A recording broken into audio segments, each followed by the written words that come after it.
Hey guys, welcome back to my beloved YouTube channel.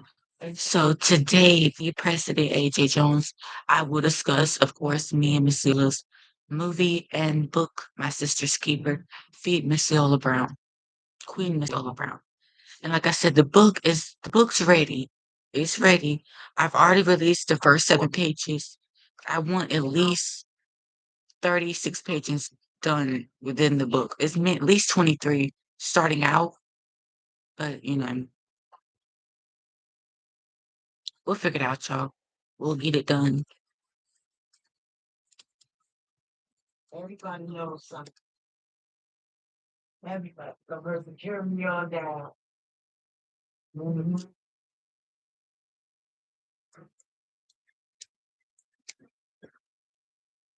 That the fellow who said, "Can I have an email address? I want to send you a check to Lisa Briggs. We got piece just like me." He's like, "I got that. I got that. I got that. I've been studying. I have the headpiece because I wear them too." And then I heard that Rob, and I have Rob, and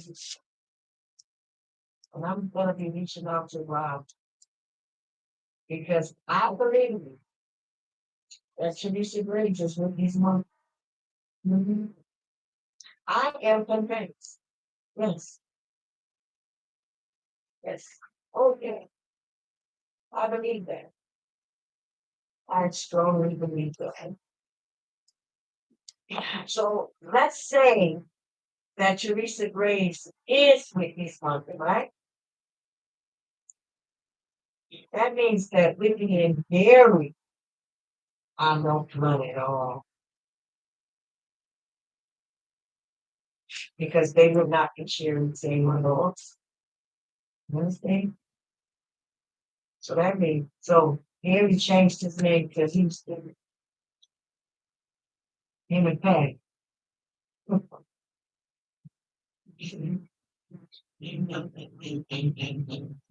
They knew, they knew what they were doing. And I believe that I strongly believe that. Oh, no. They knew what they were doing. And this witness said, I believe, was trotted out all the time. Oh, yeah. They have their eyes on Whitney for a long time. Mm-hmm. That is what I believe to be a law firm members. Oh, definitely. Definitely. That was her purpose. Some of that game. That was her only purpose. Handlers. A handler is a person that tries to take a rich person's money. But if the person denies them, they have to go away and leave them alone. I believe she knew that Teresa was her brother because they said that Robin. I heard that. But that's why Whitney changed her will at the last minute. She said, "Anybody owes money, I ain't paying it back." And if that, then you know, out of everything in the world, why would Whitney want to leave Kristen alone? That's the whole show with the cheese grades. I mean, you type stuff. Watch that show. That woman looks like Disney. Woman looks like her. Hey guys, I'm about to live stream. I got to look it up real quick. I looked at everything. I looked at her hair. Oh, wow. I'm about to move some stuff so y'all can. Okay. I want y'all to be able to see the TV. There we go. And this is a day. I'm not. I'm not speaking out. I speak out. Vicky was my sister. Robert Christina was my niece. Okay, okay, guys. I just liked the live stream. Make sure y'all like it as well. Thanks. They were all hot. They were all murdered, and I believe I understand why they were murdered.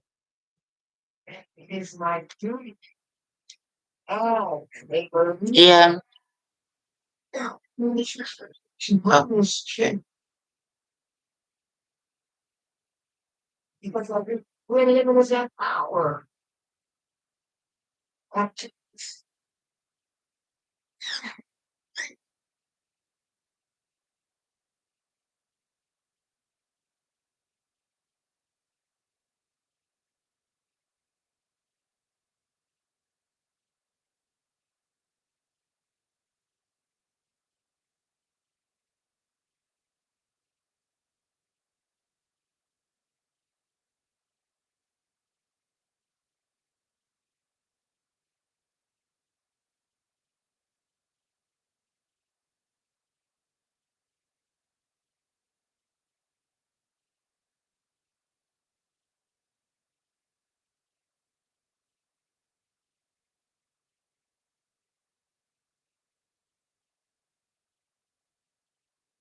I I'm pleased with that. God is trying to clean up the um, he's trying to clean up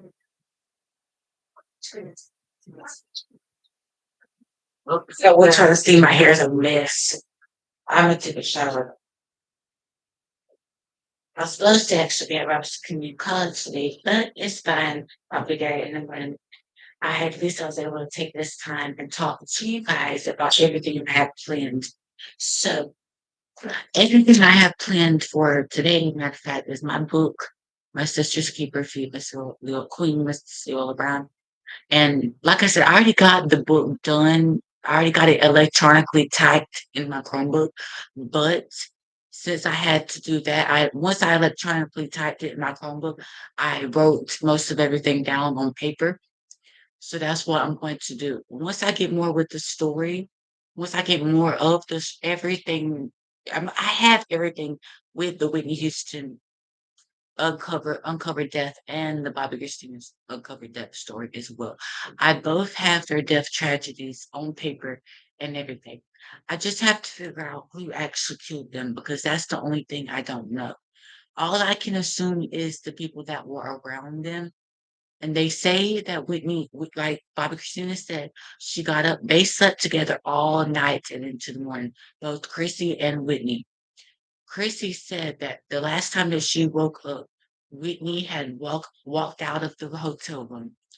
So I have in my mind, I'm thinking that she was looking for Ray J or she was looking for Nick. She was trying to go to Bobby Christina's room. The room that was so-called Bobby Christina's hotel room was actually Whitney's hotel room. 434 was Chrissy's room. Because Whitney and Chrissy were sharing a room, I think.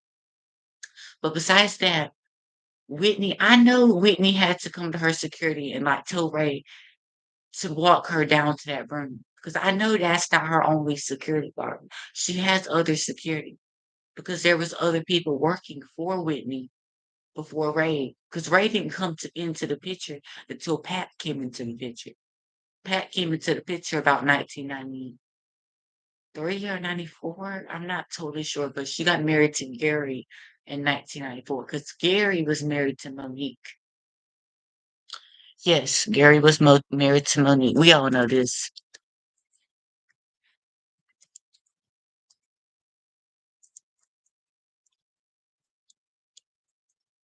I'm also doing Mhm. You can try to understand that word.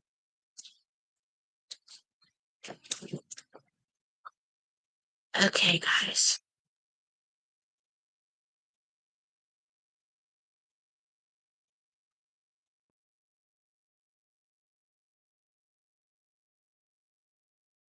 Okay, y'all. I have a lot of cleaning to do.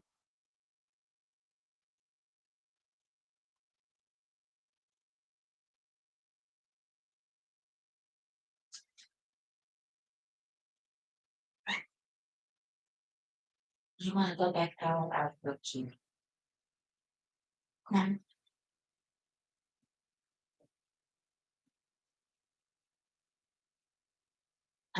Wait.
She in the brothers.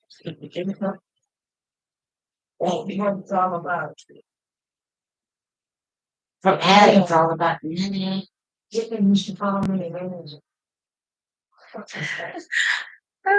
used to call me birthday. I don't know what gosh. I believe she called her dad because she knew that Leola and me was the only ones on fight. It's like she knew I was as if she knew that I was the one to help her. I get, yeah, I don't know if y'all get them type of notifications like I do, but I get tons of them a day, literally. Just on my Chromebook alone, not even on the computer I'm recording with right now. This is my Chromebook. It's basically a school computer, but I use it to look at my YouTube channel as well. But I don't post or nothing on here. I might post a few things on my Facebook, but that's about it. I don't per se like to post on school computers because I just don't. It's okay to post, Facebook stuff on the school computer, but I don't post anything when it comes to YouTube on my school computer. I just do that on a regular computer.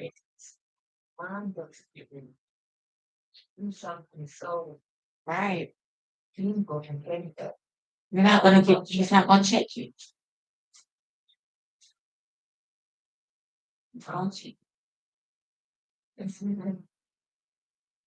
Just tell me when the team is done.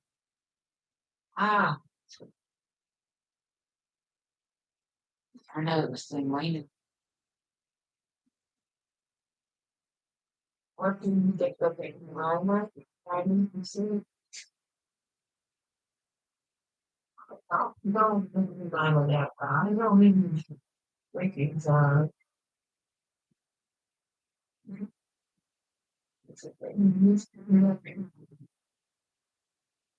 we never talk about anything. Yeah, we she never really talk about him that much. Every once in a while, she might talk about that. No, that Gigi was not gone down.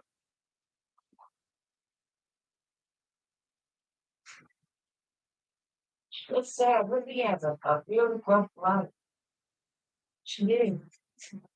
Later in her life was a lot easier, but when she first started out, her life was hard. But when she started making money, when she signed her $100 million record deal, that helped her a lot because that helped her get a lot out of debt because she was in debt heavily in like 19 throughout the early 2000s, but she got out of debt once she signed her $100 million record deal with Clive.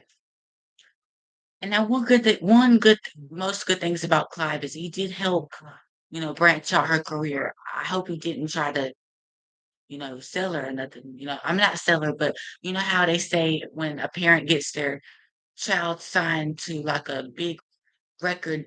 I mean, Clive Davis is a Grammy record producer, and he's a doggone. I don't know what he per se is. I'm about to look him up. I don't know.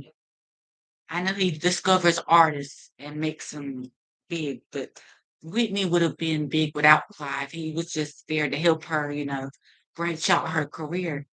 Clive Davis is 91 years old. 91? I did not know he was that old. He was born in 1932, April 4th. Yeah, he's 91. I didn't even know he was that old. I mean, he's not old, but 91 is up there. He is an American record producer, A&R executive, record executive. He won 5 Grammy Awards and was inducted into the Rock and Roll Hall of Fame as a non-performer in 2000. So he wasn't a performer, but he helped get people. He is also accredited to bringing Whitney Houston and Barry Manilow to prominence. Like I said, Clyde helped her to bring her into the mainstream artist, but like I said, Whitney could have been big without him, but he just helped her, you know. I did not realize that man was 91. I didn't. Well, he was about 80 something right before Whitney died. But I didn't know he was that old. To me, sound old, but very he lived a long time this far.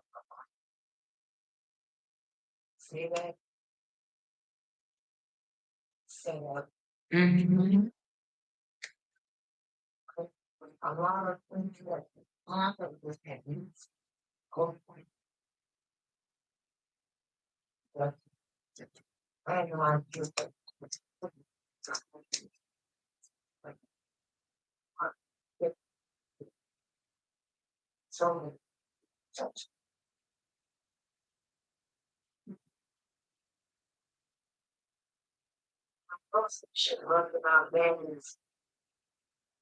So much sad. It was sad.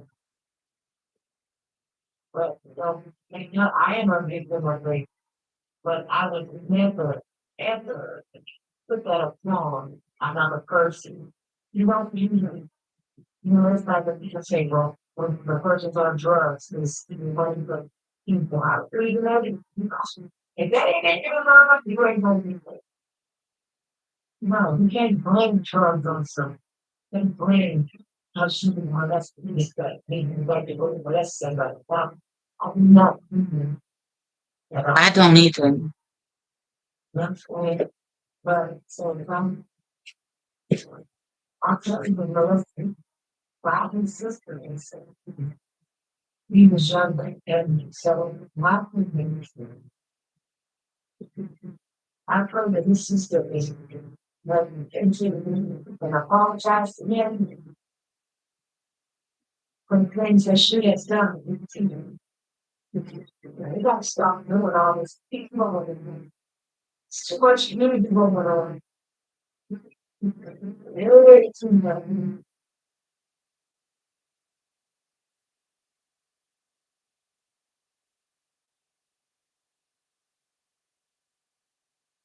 Sometimes,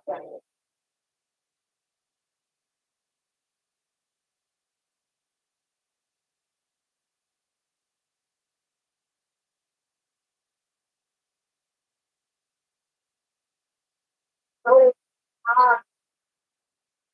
So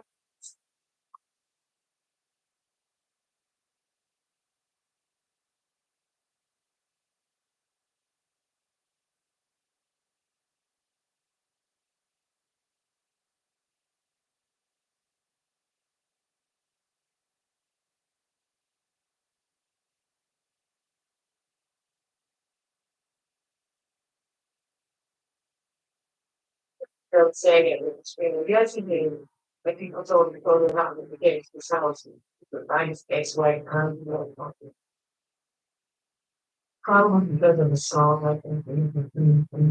But I know it wouldn't make a habit of it for us. It was business. It's like,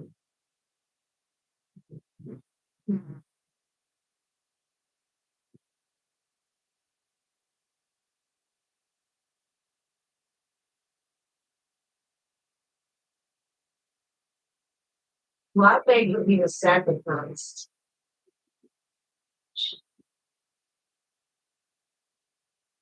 I believe really this burden for her life. She was around people that were close to her, she said, what you did not do on this. And I think that in their minds, which would work more, rest in a lot. Look at all of the things that are happening with the news thing. You right now, the movies, all the things that is happening, family selling, it's crazy. She's selling her Emmy, her Grammys, it's like everything. Nobody cares.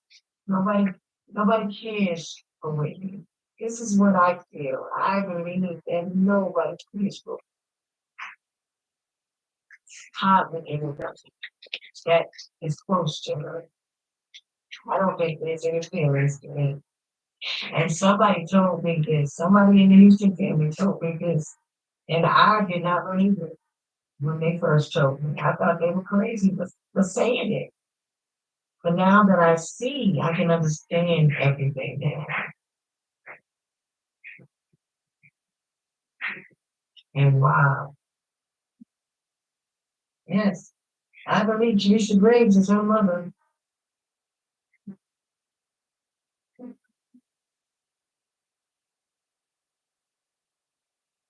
That is sad. That is really sad. So everything makes sense now as to why nobody's fighting for it. You understand? Nobody but me. Yeah, they say that all our great celebrities died from an overdose. Yes, yes, yes, that is not true at all. I wonder how many other celebrities were murdered, and they said it was drugs.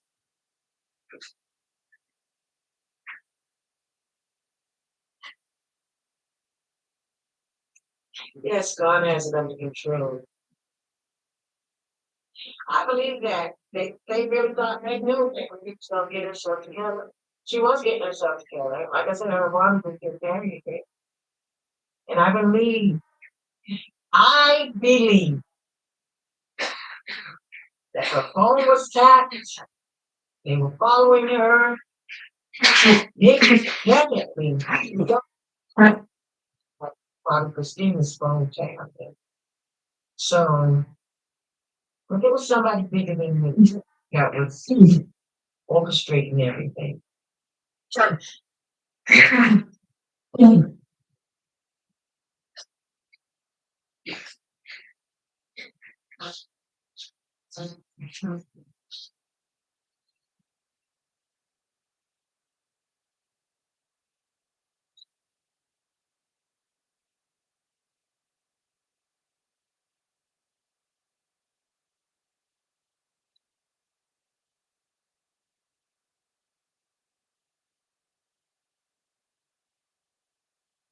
right now on Morning News Now. You call it a hot mess.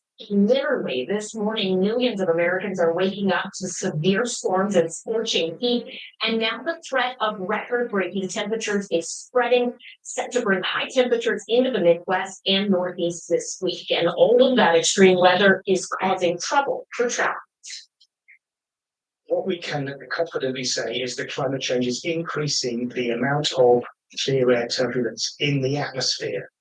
So what's going on, and is there an end in sight? Our team is tracking it all. Also this morning, a battle at the border. The Justice Department and the state of Texas are in a legal showdown over this 1,000-foot barrier floated in the Rio Grande to keep migrants away.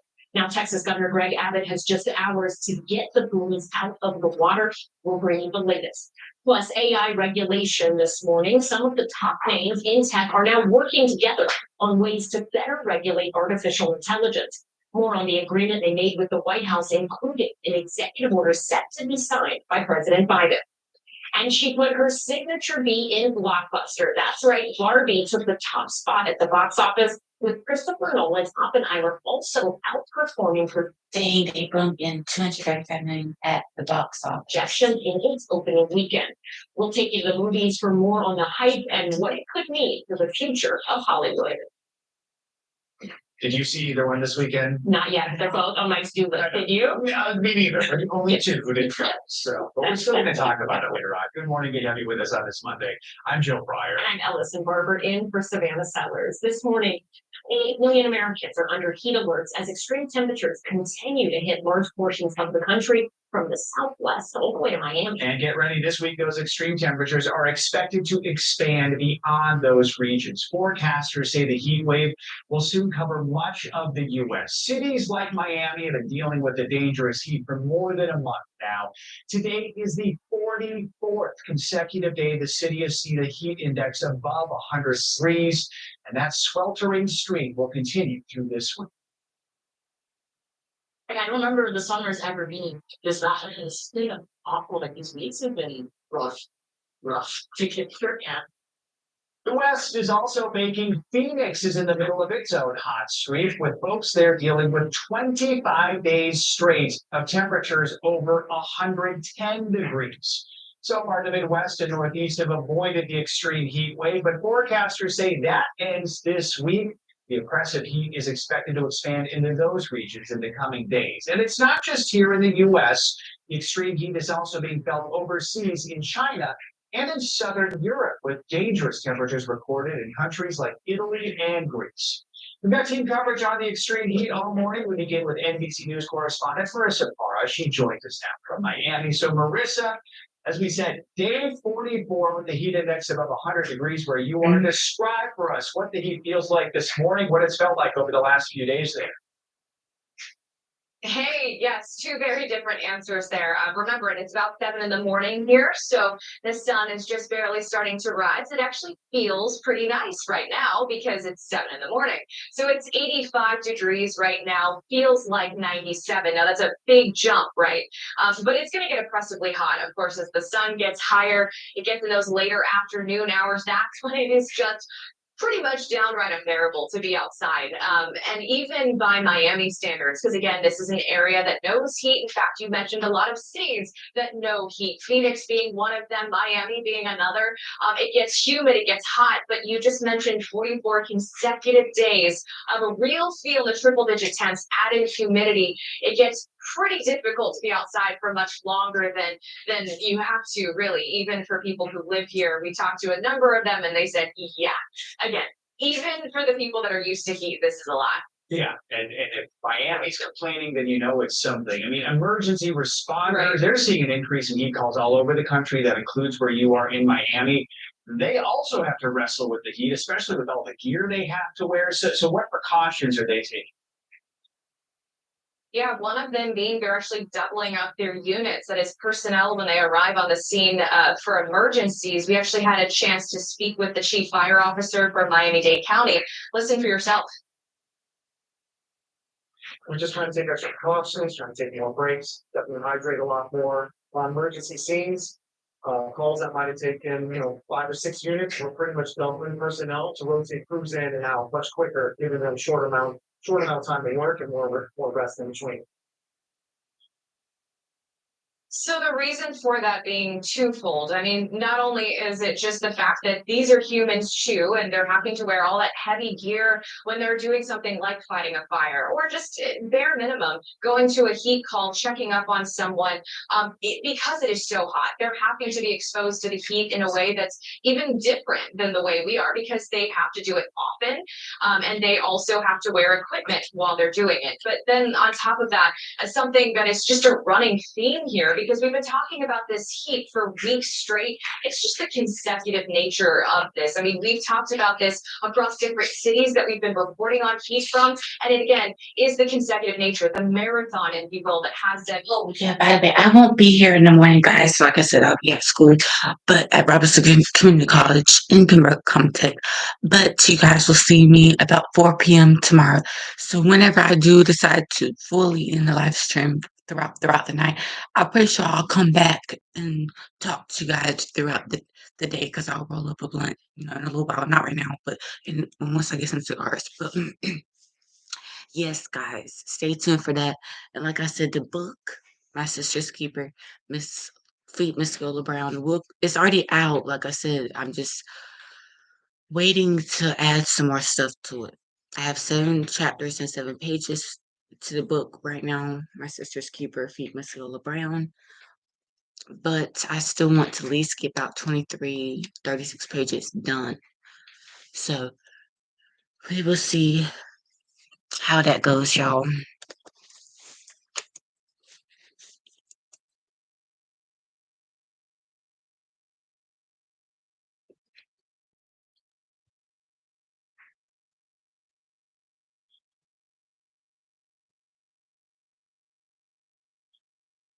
Stay.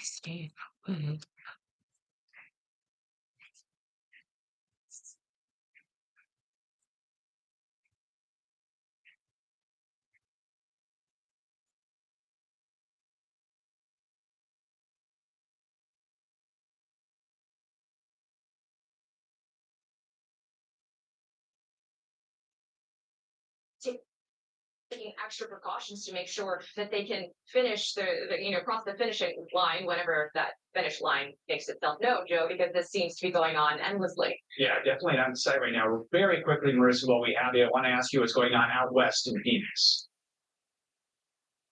Yeah, I mean, two different types of heat, but heat is heat. It's a drier heat out there, but I will say, there it was very difficult to be outside for more than a few minutes. I mean, that is a very dangerous situation because you have asphalt heating up to 160, sometimes 180 degrees. People getting third-degree burns just from touching the asphalt for a few seconds, Joe.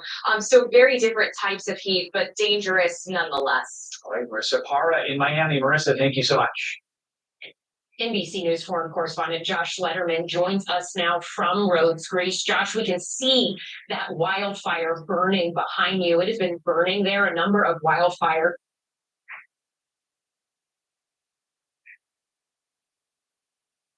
breaking heat, and it does not look like there's an end in sight. So let's start with what we're looking at today, because we're looking at 30 million Americans under heat alert. Once again, we have heat advisory, that's in the orange. So excessive heat warning, including Salt Lake City, Phoenix, Miami. Miami, you're gonna be in the 90s, but you factor in the humidity, it's gonna feel like over 100 degrees. Triple digits in Phoenix, triple digits in Salt Lake City. And we're gonna see triple digits as far north as the Intermountain West, also the Rockies. Take a look at some of these numbers. 100 degrees today in Salt Lake City. That's 8 degrees above normal. Billings, same story, 100 degrees, 93 in Bismarck. It's warm too in Minneapolis, 90.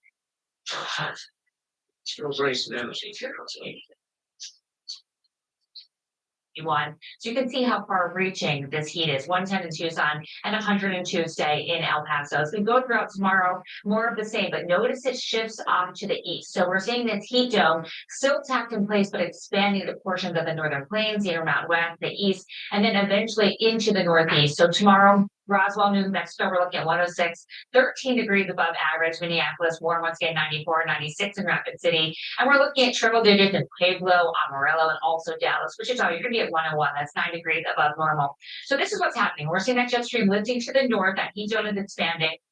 So we're seeing that heat spread 10 to 15 degrees above average in parts of the Great Lakes, the Midwest, the Northern Plains, and then eventually into the Northeast, where we're going to see temperatures in New York City by Thursday into the mid 90s, 95 by Friday. That's not the only problem. We're going to factor the humidity there. It's going to feel like very close to 100 degrees. Cleveland, we're into the 90s. Kansas City, 99 on Thursday, 98 on Friday. And this is the heat index. This is what it feels like on our body. So it's going to feel like close to 100 degrees in New York City on Friday. It's going to feel like 103 in Norfolk. You get the idea. We're not going to see any break from this heat. And then as we look towards next week, warmer than average. No surprise, I guess, in portions of the south, into the central plains, the southeast, into the mid-Atlantic, and parts of the northeast as well. That's one side of the story today, a big major weather story. We're also looking at a chance for summer storms, summer showers. We're getting some really heavy showers in parts of the central plains right now. Also the Carolinas. I've been watching this over the past few hours. Some really heavy rain falling. It's a pair of fronts that will be moving through, bringing those widely scattered storms. And some could be pretty strong with the chance of winds gusting up 60 miles per hour, some hail, even a chance of a tornado or two. And guys, as part of that climate connection, we're looking at the chance too for some really heavy downpours. Warming atmosphere holds a lot more moisture. And when we have these drenching downpours, we could see some flooding as well. Back to you. All right, Michelle, thank you. All this extreme weather, it is having an impact on airline passengers this summer. 26,000 flights have been canceled since Memorial Day, which is the start of the busy summer travel season. As NBC's Tom Costello explains, some airline CEOs warn the climate change effect is here to stay. 431 LaGuardia has been caught in a ground stop. In a summer of extreme heat, torrential rain, and violent storms. Just looking at the thunderstorm that we're monitoring. We got thunderstorms north of Houston, around the San Antonio area. How are you? Have a great day. The nation's airports and airlines have been in the bullseye with cancellations running days on end. Since Memorial Day weekend, 343,000 flights delayed, nearly 26% of the total. LaGuardia has entered into a ground stop. This is for weather and thunderstorms in the area. In late June, hundreds of thousands of passengers were grounded after violent storms part over Newark and Denver for days. Most affected, United Airlines forced to cancel up to a third of its flights. It's historically unprecedented, at least, to have multi-day events. Now, United's CEO is warning this could be the new normal. Regular operations events are going to be more likely to occur as the climate warms, more heat in the atmosphere, thermodynamics 101, we're going to have more thunderstorms. Atmospheric researchers agree and say high altitude turbulence has also grown stronger over the decades, sending service cars, food, drinks, and passengers flying. Do we have any trained medical personnel? Do we have any doctors, nurses? It already happens 5,500 times each year and projected to grow 2 to 3 times worse in the years to come. What we can confidently say is that climate change is increasing the amount of clear air turbulence in the atmosphere. While airlines can warn pilots of turbulence ahead, violent thunderstorms remain the biggest threat. The number one cause of delays and cancellations is weather. The NTSB says the increasingly volatile weather and turbulence underscore the need for passengers to wear their seatbelts in flight. It's flight attendants who suffer 78% of injuries during unexpected turbulence because they're most often up and about. Back to you, Tom, thanks for that. The showdown at the southern border is heating up. The Justice Department has given the state of Texas until today to commit to removing a controversial barrier on the Rio Grande River or face legal action. At issue, this 1,000-foot-long floating barrier. It was designed and installed to keep migrants from crossing the Rio Grande from Mexico into the U.S. The federal officials say it violates federal law and also poses major humanitarian concerns. NBC News has reached out to Texas Governor Greg Abbott for comment, but he has yet to respond. NBC News Homeland Security correspondent Julia Ainsley joins us now for more on this. So, Julia, walk us through the DOJ's argument here. What laws does it say are being broken by Governor Abbott? Well, they say it violates the Rivers and Harbors Act. It also could be an obstruction of the federal government's official duties. And they say that it can endanger public safety. Immigration is a federal law, Joe. And so they're saying that this is actually impeding their ability to safely process migrants who typically would cross the Rio Grande, come to them and process them there. And remember, they're already dealing with barbed wire and fencing and along a lot of the border barriers like Trump's border wall. So it's not like there's been nothing to impede them, but the idea is that this is the first time they've been impeded in the water. Previously, migrants would cross the Rio Grande, and before they would get to that other barrier, they could be processed there, and if deemed able to, they could come in and make an asylum claim. Others could be deemed ineligible and put into removal proceedings. This is to keep them from getting a foot onto the U.S. land at all, and it can be incredibly dangerous. And the U.S. government, the federal government, thinks that it will lead to more drownings. Migration advocates also oppose the use of these buoys. What are some of the biggest concerns they've outlined? In short, drowning. The Rio Grande is already so dangerous. We see over 200 drownings of migrants a year, sometimes over 300 if the numbers at the border are going up. Oftentimes, I've been there, the water looks very still on top, but there's a very fierce undercurrent below. And so this is putting yet another barrier in place. Migrants might be able to think they can get over these buoys, and instead they're stuck. Also, I saw the Texas DPS even considered going a step further by putting some kind of netting or wire underwater, and instead they went with these buoys as kind of a safer alternative. But it's clear from immigration advocates and also the federal government that they're worried this could really put a lot more lives at risk. So Governor Abbott has until 2 o'clock today to commit to removing the buoys, but it seems like he has no intention to do that. In a tweet posted this weekend, Abbott said, Texas has the sovereign authority to defend our border under the U.S. Constitution and the Texas Constitution. So what happens next? How is this likely to play out? Yeah, it does look like Abbott wants the fight. He wants to show, particularly against a Democrat administration, that he's the one who, had the chops to come out and really enforce immigration law when Biden won't. But I've got to just add some numbers to that, Joe, which show that the Border Patrol has stopped about 850,000 migrants in this area over the same period, where the Texas border troopers that Governor Abbott sent down there apprehended about 11,000. So, it's really a drop in the bucket. They're spending a ton of money on this. They're getting a lot of national attention, but whether or not they're really having an impact on overall migration, it seems like they're really not. So it looks like it's a political fight he wants to have, but we should remember they're actually not doing a lot to really stem flow migration, numbers wise. Julia, thank you so much. Appreciate it. Let's bring in Kate Lincoln Goldfinch to break this down further. She is an attorney, an immigration attorney based in Texas. Kate, good morning. Thank you so much for being with us. So, Governor Abbott's border initiative, what he calls Operation Lone Star, it has faced legal challenges since it launched back in 2021, but the latest legal challenge feels a bit different, particularly because allegations of inhumane treatment have now come from a Texas DPS officer in loudly announcing that they intend to sue the state of Texas is a departure from the norm. And I think that is a response to how egregious these violations are on all levels, on the legal level, because it's not within the state jurisdiction to enforce, on the humanitarian level, because these are drowning devices, and on the environmental level. This will have a massive impact on the environment. And that's why Mexico is stepping in as well. This is just a step further than we've seen, and it is really egregious. You mentioned Mexican officials stepping in. They are pushing back against this buoy border, if you will.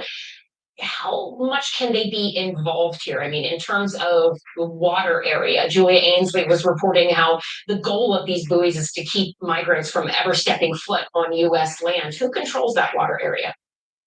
Well, both countries do, and there are international treaties laying out how that will function.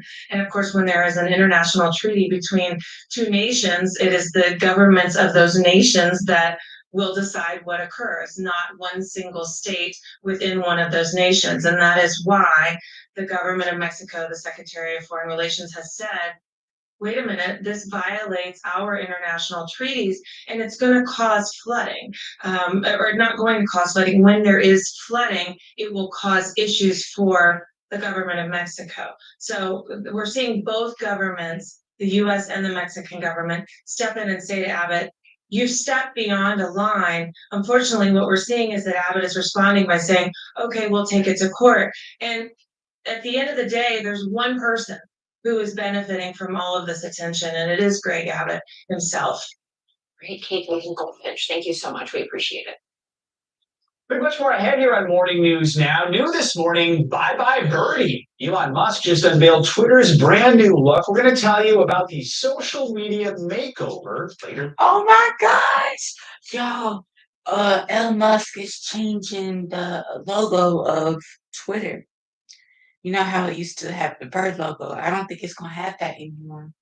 This hour. First, though, after the break, tensions rising in Israel. The key vote today amid the country's controversy. Atlas Salt, North America's only publicly traded pure salt play, is in a highly favorable position. Controversial judicial overhaul. Stay with us. We'll be right back.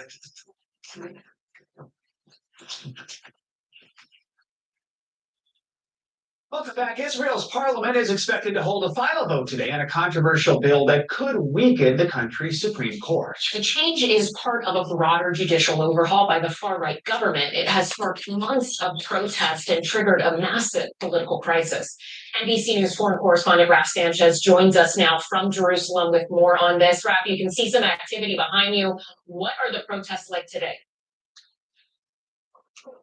Well, Allison, good morning. Yeah, as you can see, thousands of protesters have gathered here in front of Israel's parliament. They are braving the scorching summer heat in what is really a last-ditch effort to try to stop this legislation going through. Protesters were gathered here in Jerusalem all weekend. Some of them marched from Tel Aviv, a march of 4 days. And this is a culmination of a 7-month protest that is unlike anything Israel has ever seen in its history. But the scale of the opposition isn't measured just in the number of people here on the street. Major businesses have also closed their doors today in protest at this legislation, and thousands of Israeli military reservists have said they will not show up for duty if this bill goes through, because they signed up to serve in the military of a democracy, and they worry this country may no longer be a democracy if this legislation passes. Gotcha. So, Raf, help us understand what exactly this bill would mean for the Supreme Court there, and right now, is it expected to pass? Yeah, Joe. So it's a little bit technical, but the bill that is right this moment working its way through the Israeli parliament is the first part of this much bigger judicial overhaul. And it basically says that the Supreme Court can no longer rule government actions unreasonable. Now, just to give you an example of this, earlier this year, the Supreme Court said it was unreasonable when Prime Minister Netanyahu tried to appoint a man with a series of tax fraud convictions to a senior position in the Israeli cabinet. Netanyahu says it is not for the unelected judges of the Supreme Court to hold back the elected governments of Israel. He says that power needs to be stripped back. Right now, it looks like Netanyahu and his right-wing and religious allies inside of the parliament have the votes. There is still some talk that there could be a last-minute compromise, but if no deal emerges, Netanyahu says he has the votes to get this through. Guys? Ref, we know Israel's Prime Minister Benjamin Netanyahu was actually discharged from the hospital this morning after he had a pacemaker fitted. Is he going to be in Parliament for this vote? Yeah, Alison, it's pretty dramatic. Netanyahu coming almost straight from the hospital to the parliament chamber behind me. He is there. He is with both his allies and his opponents as this voting begins. Like I said, there is some talk. Maybe Israel's president, who's a largely ceremonial figure, might be able to broker some kind of compromise, but Netanyahu is working the floor. Despite having that surgery over the weekend, it was his second trip to the hospital in a week. Netanyahu is 73 years old. He is generally thought to be in good health, but some questions about his health given those two hospital visits. Right now, he is determined to stay on the floor, and as far as we know, it looks like the final vote expected sometime around 11 a.m. Eastern. Okay. Raf, thank you. More international headlines now, starting with new developments in the war in Ukraine. Megan Fitzgerald joins us now with that and a lot more. Good morning, Megan. Guys, good morning to you. We start in Moscow, where 2 buildings were struck by drones this morning. Now, Russian authorities say that the drones were suppressed. It didn't cause serious damage, but they're calling this a terrorist attack on the Kyiv regime. Meanwhile, Russian missiles severely damaged a historic Orthodox cathedral in Ukraine's port city of Odessa. Just the latest attack since last Monday, when Russian President Vladimir Putin pulled out of the grain deal, which allowed exports of millions of tons of grain to be distributed all around the world. Guys, an update on the U.S. soldier who bolted across the demilitarized zone into North Korea. The UN command and North Korea have started discussions around Travis King. A deputy commander said their focus is Private King's welfare, but he wasn't able to comment more about the highly sensitive situation. Now, keep in mind, of course, this comes at a time of heightened tensions between the United States and North Korea. And look, I don't know if you had a chance to see it, but arguably the most exciting intense Tour de France that we have seen in nearly a decade. It ended with Denmark's Jonas Vingegaard on top. It was a 2-man battle practically the entire way between Vingegaard and today Pogačar until the 17th stage. That's when Pogačar radioed to his team, "I'm gone, I'm done." It was astonishing for a guy who won 2 back-to-back Tour de France's in 2020 and 2021. Nevertheless, the 26-year-old from Denmark breezed through the finish line in Paris. Did he reach for water? Of course he didn't. He's in Paris. He reached for some champagne, right? That's what you do. And then he celebrated. I'm sure there are some hydration benefits to champagne after a long race. It's French. Exactly. Thanks, Meg. Appreciate it. Staying with sports and turning now to the World Cup, I was glued to the TV. Team USA's women, they got their tournament off to a winning start on Friday. 2 goals from Sophia Smith helped the team secure a 3-zip victory over Vietnam. NBC News foreign correspondent Molly Hunter joins us now from Auckland, New Zealand with more on that. Molly, a good start for Team USA thanks in part to a great performance by Smith, right? Yeah, guys, good morning. A good start, a great performance by 22-year-old Sophia Smith, but not exactly the kind of like absolutely splashy start the U.S. team was hoping. I'm sure, though, I could ask them, though, about the hydration benefits of champagne. I just overheard Megan say it with you guys. I did get a chance to talk to the superstar, Sophia Smith, just after she came off the field. Take a quick listen. I'll talk to you on the back end. It felt really good. It was exciting to get out there. It's been a long build up to this moment, so it felt really good to finally just get out there and play. And you absolutely crushed it. Looking ahead to the Ireland, what's going through your head? Excitement. I'm happy with our performance, but I know we have so much more, and we can fine tune a few things going into this next year. So honestly, just excited. Guys, she was so smiley. She was so enthusiastic and just really excited. Of course, that was her first ever World Cup match. She's one of 14 U.S. players making their debuts in the World Cup, and she looked very comfortable on the world's biggest soccer stage, guys. So, Molly, I have been living vicariously through your social media posts as well as producer Susan Archer's. I have to say, they started a wave in one game, so I was highly impressed. I understand you also spoke with Megan Rapinoe after the game, right? This is her last World Cup before she retires. What did she tell you? That's exactly right, Allison. I gotta say, she didn't start, which was a little bit of a surprise, but she came sprinting off the bench in the second half, and the entire stadium. Look, we've been talking about this for the last couple of days with Joe. New Zealand is a rugby country. It is not a soccer fanatic country. That stadium, though, was absolutely packed, and you heard when Megan Rapinoe, of course, a world superstar, ran onto the stage, the entire stadium went nuts. I talked to her right after the game about just what that felt like. Take a listen. I'm just excited, for different reasons, obviously, than, maybe someone being here for the first time, but just as excited. It's very special being able to play in a World Cup. It's very special knowing this will, be my last with this incredible team. I think we have an amazing team with great chance of going really far and hopefully winning the tournament. That's our goal. But just excited. I feel like a little kid out there. And Allison and Joe, we actually spoke with several players who came off, including co-captains Alex Morgan and Lindsey Horan. And no one, I have to say, was surprised by Sophia Smith's performance. Everyone expects a lot from that 22-year-old forward throughout this tournament. I'll send it back to you. So, Molly, remind us what's next now for Team USA. Right. So we're in Auckland right now, guys. Team USA, we actually went to a training earlier today. They have training here in Auckland for the next couple of days, but their next big match is Thursday local time here against the Netherlands. That is Wednesday night for you guys on the East Coast. The Netherlands is a really tough team. It will be much tougher than Vietnam. And the Netherlands, of course, was the team that the U.S. beat in 2019 to take home the World Cup title. So I think there's a lot of anticipation about that game. It is in Wellington, and we will be there. All right, Molly Hunter in New Zealand. Thank you.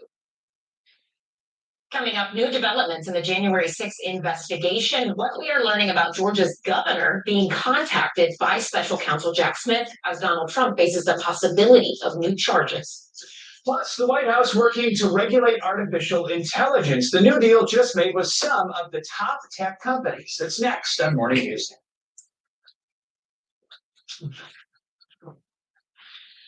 This morning, new information is coming to light about special counsel Jack Smith's investigation into former President Trump and where it might be headed.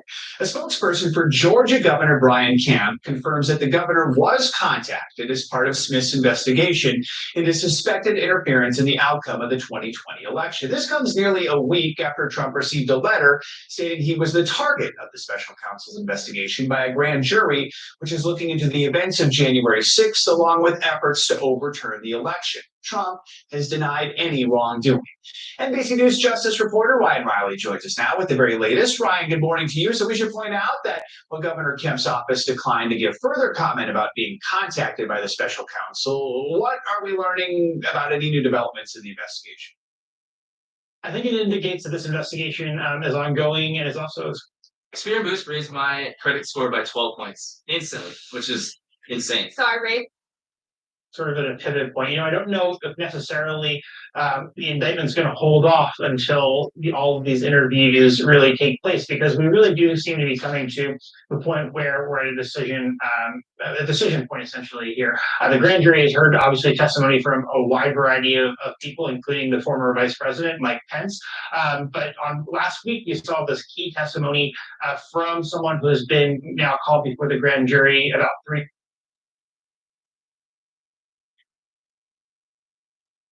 smack dab in.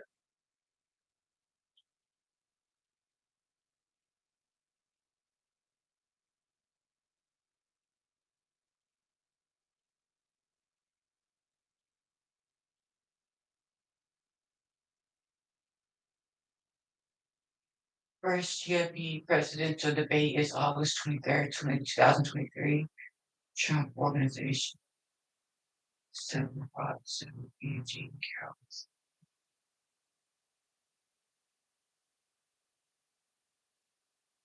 The middle of the presidential primary and even getting close to the general there, because by the time, if that trial were to go forward, by the time it wraps up, you're basically right on top of the Republican National Convention. So I think that this is a really complicated matter and a really unique circumstance that we haven't really seen before. But it also makes you recognize that in the January 6th case, I mean, it's going to be a long shot to even get that on the books before the general election takes place, just given the calendar and how these things generally work out. Because that's about, the May date would be about roughly a year from when he was first indicted in that case. And if you just do the math on that one, you're right in the middle of the January 6th case. If you take that same track, you're right in the middle of the presidential campaign there. Yeah, so help us understand the new timing for the trial. How does it impact Trump's other legal challenges, not to mention the fact that he's running for president? Yeah, he's got a really full calendar, and I think one thing that's going to be interesting is to see how judges factor in all of these other matters, including all of these campaigns that he's going to have to be running in various primary states. Is that something that's going to justify a delay? Because normally when you have individuals who have you have to work around their work schedule to a certain extent. That's not always the case. Obviously people, when they go to trial, are not being able to have to, take off of work and that sort of thing. But these are pretty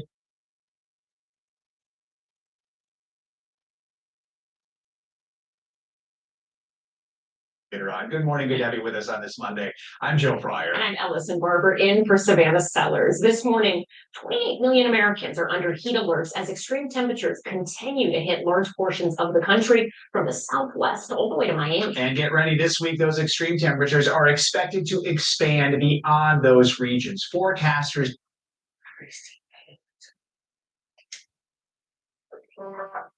Reach out. Help is here. Find people and resources that can help. Care instructions for my gas fee. For beef, short for beefcake. I'm Sean Pope from the Inner Circle of Donald Trump. Stephanie Grisham served as White House press secretary and chief of staff to Melania Trump, and she's not holding back in this book with revelations about Trump and Putin, Melania, and a toxic culture inside the White House. Chief Washington correspondent John Carl has a story. Good morning, John. Good morning, George. When Donald Trump first ran for president, he promised he would hire only the best people. Now, yet another one of the people that he hired and put in a top position in his administration has turned on him, portraying Trump as hot-tempered, abusive, and dishonest. She's best known as the White House press secretary who never held a single press briefing. Stephanie Grisham is breaking her silence and breaking with the Trumps in a tell-all book entitled I'll Take Your Questions Now. It's a salacious insider account of the former president's alleged misconduct behind. Now, I'm not gonna lie, Trump has been known to be an asshole. I ain't gonna lie. He's known to be very rude to people and even to reporters. I mean, he is known to be very rude and nasty to reporters. And I don't think he deserves to be president again, honestly. Not unless he knows how to change and knows how to act like a president and have a better damn attitude. Because his attitude sucks. It sucks. So yeah, if he wants to be president again, he needs to really get one of them coaches to teach him how to act and have a better attitude because The closed doors of the White House, where, she writes, casual dishonesty spread as if it were in the air conditioning system, and his actions on the world stage. Grisham sheds new light onto the secretive 90-minute conversation between Donald Trump and Vladimir Putin at the G20 summit in 2019. Shortly before the press was brought in for a photo op with the two leaders, Grisham says Trump told Putin, quote, okay, I'm going to act a little tougher with you for a few minutes, but it's for the cameras. And after they leave, we'll talk. You understand. Once the press left, Grisham writes, Putin appeared to be trying to throw Trump off his game, bringing in an attractive translator designed to distract him, coughing and clearing his throat, potentially trying to play into Trump's reputation as a germaphobe. Grisham also details Trump's meeting with Queen Elizabeth, claiming that Ivanka Trump and Jared Kushner initially tried to elbow their way into the visit, blatant breach of protocol, and that they were stopped only when there wasn't enough. even Ivanka knows that she thought she could just take over, but people came to her and like, honey, you can't take over shit because you don't have no control for no businesses within the Trump business. And once Trump became president, she tried to damn take control over, and they had to put her in her damn place. I ain't gonna lie, they had to because Space in the helicopter to take them to Buckingham Palace. I finally figured out what was going on, Grisham writes. Jared and Ivanka thought they were the royal family of the United States. In her most explosive allegation, Grisham claims Trump became obsessed with a young female press aide, repeatedly inviting her into his Air Force One cabin. Once Trump said, let's bring her up here and look at her butt, using a crude term for butt. She also says Trump told her to promote the young woman and, quote, keep her happy. Instead, Grisham tried to keep her away from the president and considered telling Melania about his inappropriate behavior towards her. Grisham also served as Melania Trump's press secretary and chief of staff. According to Grisham, the First Lady was hesitant to leave the White House, earning her the nickname Rapunzel from Secret Service agents. A Trump spokesperson calls Grisham a disgruntled former employee and says, quote, this book is another pitiful attempt to cash.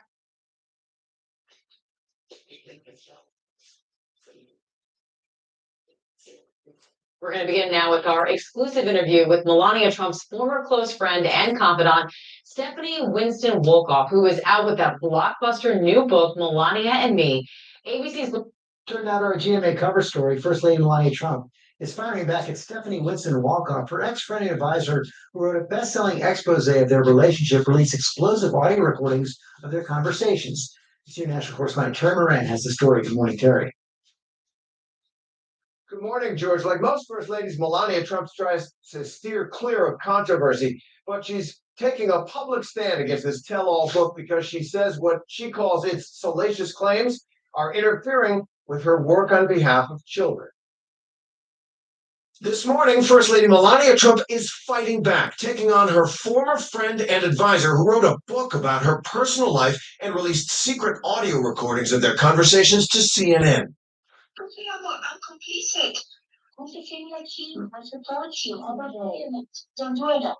Melania Trump, who's heard venting to Stephanie Winston Wolkoff in the tapes from 2018, is now blasting their release as pettiness. Writing in a letter on the White House website, these kinds of people only care about their personal agenda, not about helping others. In the recordings, the two are heard discussing the controversial policy to separate children from their parents at the U.S.-Mexico border. Sure, yeah, there's not that. They're sure, and I'm there. But they're parents. But when you come here alone or alone or illegally, you need to do something. These recordings were released the same night the president and first lady revealed they tested positive for COVID-19. And now the First Lady is fighting back, saying Wolkoff secretly recorded our phone calls, releasing portions from me that were out of context, then wrote a book of idle gossip trying to distort my character. The Justice Department is now going a step further. Government lawyers filing a civil lawsuit against Wolkoff, accusing her of breaching a non-disclosure agreement. The lawsuit has so many claims in it that are false, that weren't covered by the NDA. So we'll see what happens. Wolkoff is also responding to the First Lady's letter in a statement to ABC News, writing, And now to our GMA cover story, that revealing new interview with Amanda Bynes, the actress opening up for the first time about the breakdown that forced her to step away from the public eye.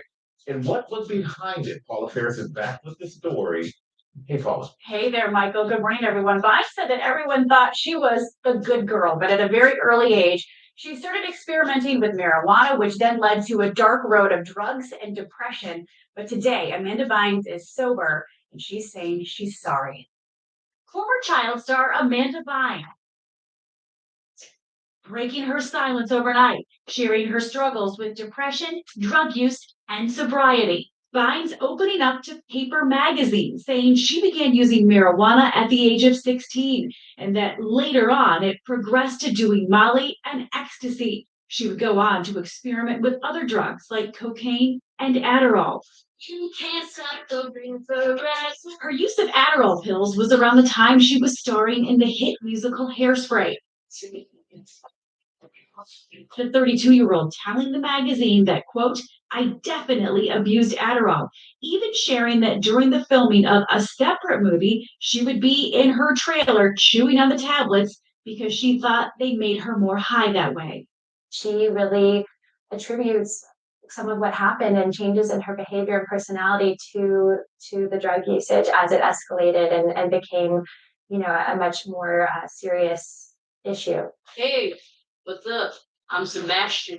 Vines goes on to share her reaction to seeing herself in some of her biggest movies. After watching her performance in She's the Man, she says she went into a deep depression for 4 to 6 months because I didn't like how I looked when I was a boy. And after her work in Easy A, the actress says, I saw it and I was convinced that I should never be on camera again. And I officially retired on Twitter, adding, I was high and I was like, you know what? I am so over this. So I just did it. But it was really foolish. And I see that now. I was young and stupid. It was during her self-imposed exile from Hollywood that Vine says she felt adrift.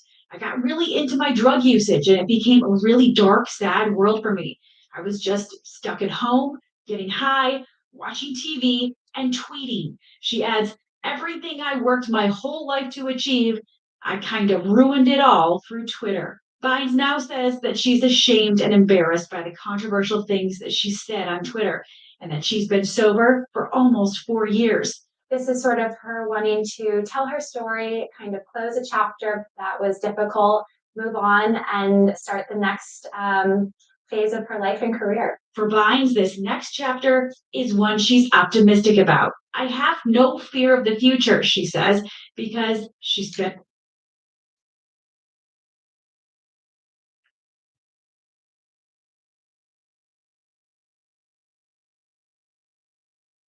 No one flavors like we flavor. Real mints.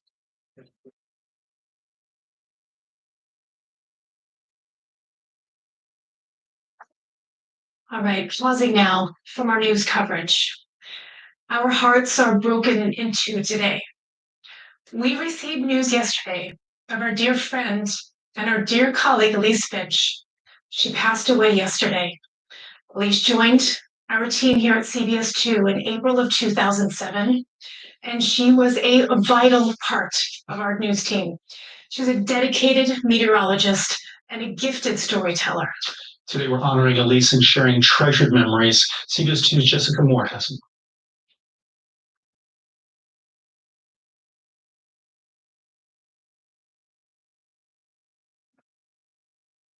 Elise Finch was a bright light with a megawatt smile that lit up a room.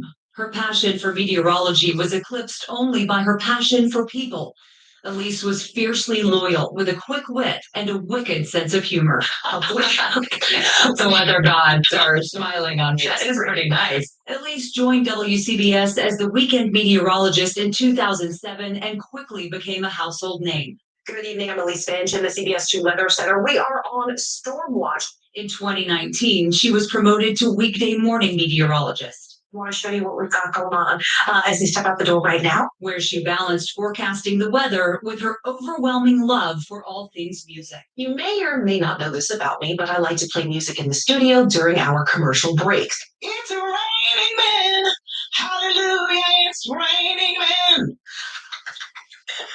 Yeah, and then I clap like a nut because I'm such a fangirl. I'm like having a moment. I'm like, she just sang to me. She spent her life on camera, but never wanted to be the focus of attention. Instead, she let the science shine, and she loved making people smile. We're still pretty happy to watch the weather. They're happy to see us. They're not depressed by what we have to say, even if the weather is not great, even if it's cold, even if it's rainy, even if it's snowy. Some people like snow, but usually we like the bright spot in the newscast. In her 16 years at WCBS, Elise guided viewers through extreme weather events like Hurricane Ida and Superstorm Sandy. We have cars floating, even some emergency vehicles have gotten stranded in this water. I mean, this is a dangerous situation. The multiple award-winning journalist was proud to say she was born in Mount Vernon and graduated from Mount Vernon High School. Elise earned a Bachelor of Science degree from Georgetown University, where she received the prestigious President's Award.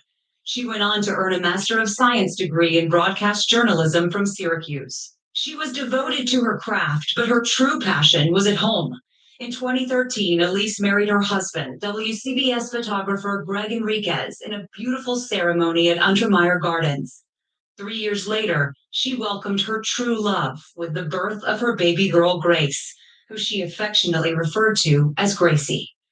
Gracie was the light of Elise's life, and she would often delight us with stories of being a mother. Yeah, I know. Happy birthday. I hope you have a very good day. I should have not been. So cute. Elise called WCBS her second family, and she invested in our lives even when she wasn't on the clock.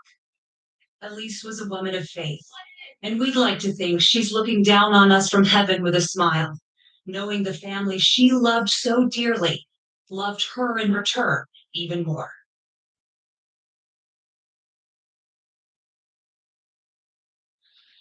Mayor Adams shared his condolences as well. He tweeted that Elise braved the toughest weather conditions herself to keep others safe. We're keeping her loved ones, colleagues, and beloved audience in our thoughts today as New York City mourns her loss.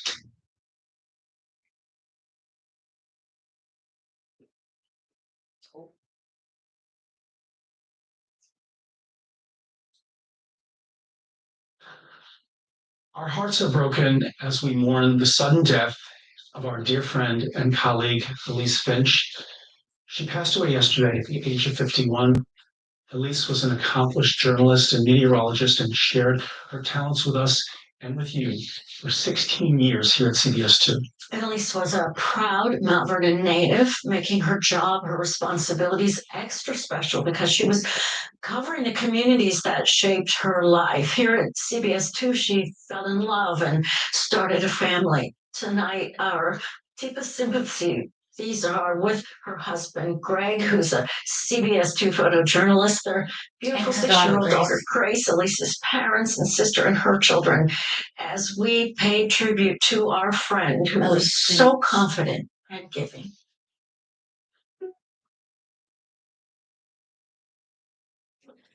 Dang.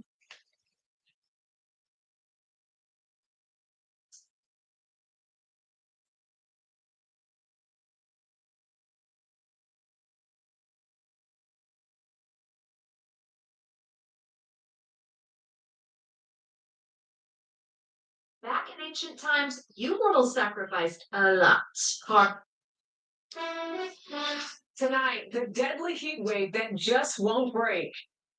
The summer scorcher expanding this week to the Midwest and plains as dangerous temperatures threaten millions of Americans from coast to coast. The heat has been unrelenting. In Greece, tourists and residents flee. A heat-fueled wildfire sparking the country's largest ever evacuation. Also tonight, new scrutiny for Texas's border tactics against migrants. The federal government warning of legal action. Caught on camera. Do not release the dog. Put his hands up. An Ohio officer orders a police dog to attack an unarmed suspect as he surrendered. In Israel, protests intensify as Benjamin Netanyahu pushes ahead with a controversial vote. Plus, new Russian attacks in Ukraine damage a historic cathedral. The latest from CBS's Charlie D'Agata. And later, Colorado treasure, why nature photographer John Fielder is focusing on the future and his life's work. Living in the moment. Sounds like a cliche, but living in the moment, living in the present is medicine for me.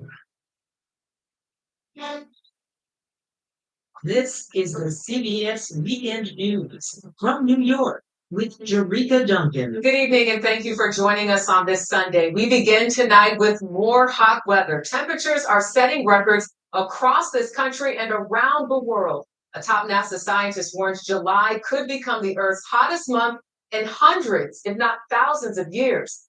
Tens of millions of Americans from California to Florida are struggling right now to endure these dangerous and sometimes deadly conditions.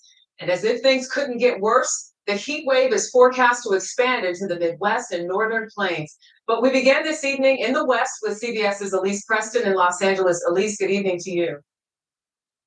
Jerika, good evening to you. Many in Los Angeles are using umbrellas to shield themselves from the brutal sun, but there's no relief in sight for these dangerous triple-digit temperatures. In Phoenix, first responders race to save lives as the city is expected to hit its 24th straight day of temperatures of 110 degrees or higher. The nights are just as brutal, not dipping below 90. I guess we have to be vampires. It's kind of weather. Nationwide, extreme heat kills more than 700 people every year.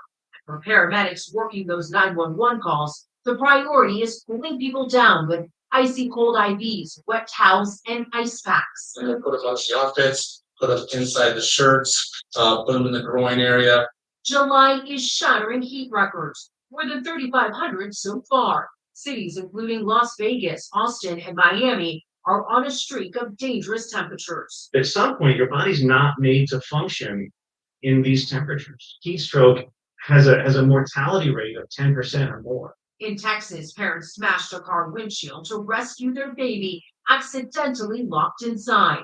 Scientists say if it's 90 degrees outside, a closed car can reach 109 in just 10 minutes. The heat making it tough for firefighters in Washington state, where a wildfire has burned more than 50,000 acres. And this warning from the CDC, those who are most vulnerable to heat-related illnesses, like the elderly, children, and people living with medical conditions, should never rely on just fans to keep cool in this extreme heat. Jerika? That's right, Elise Preston, thank you. For a sixth day in a row, firefighters in Greece are battling to douse explosive wildfires that have trapped residents and tourists, prompting the largest ever evacuation in the country's history. It's happening on the island of Rhodes. CBS's Haley Ott had the details tonight. A dream vacation turned nightmare. Holiday maker. Well, oh yeah, guys. We're gonna watch the last interview of Elise Finch, the lady that passed away. She was a meteorologist. I think I'm late on my car insurance. Good thing the general gives you a break when you need it. Yeah, with flexible payment options to keep you covered. As we mentioned at the top of the show, this is a very difficult morning for our CBS2 family. Our colleague and dear friend Elise Finch passed away yesterday. This morning, we are remembering her and sharing some of those treasured memories. New Yorkers are mourning the loss of a beloved local TV personality. Meteorologist Elise Finch, who delivered weather reports on WCBS for 16 years, died over the weekend at just 51 years old. Finch's passing was, quote, sudden and unexpected, according to a statement on the station's website, noting that the broadcaster had appeared on air just 2 days before her death on Sunday. Finch is said to have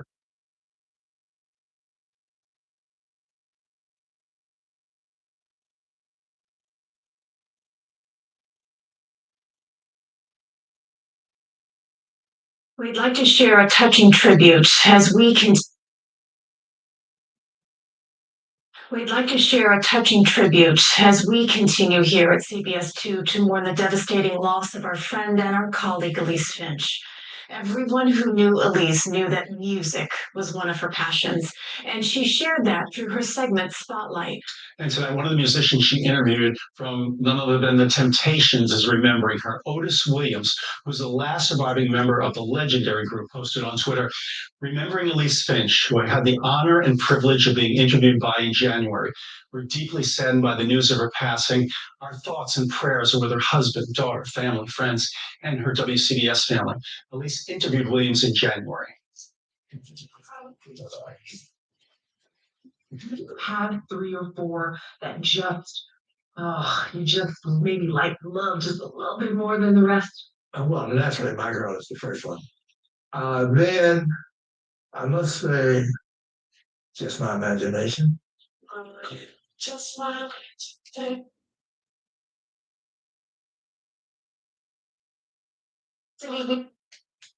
So we have a special story for you. Surprise, because somebody sitting has your birthday coming up.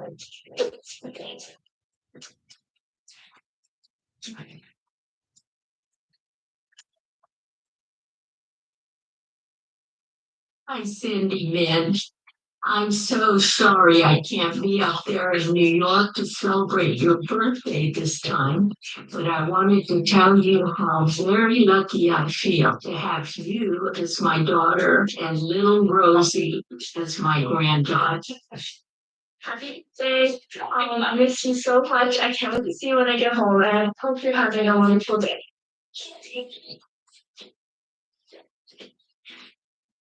Have perfect sin from Oceanside, California. We love you very much. Happy holiday.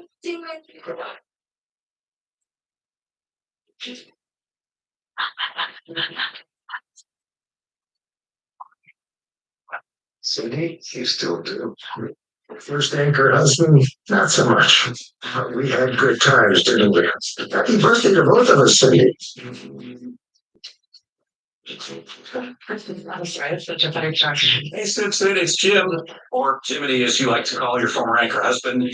Could not let today go by without wishing you the happiest of birthdays to the person who just makes everyone smile the minute you enter their orbit. If there's anyone today who should be anchoring for that is happy, positive, and inspirational, it's you, my friend, because that is who you are. Love you and happy birthday, son. Hi, Sid. Lyra here. Join all of your fellows and friends to wish you happy birthday. Oh my goodness, you are a treasure in my heart, in my memories of friendship.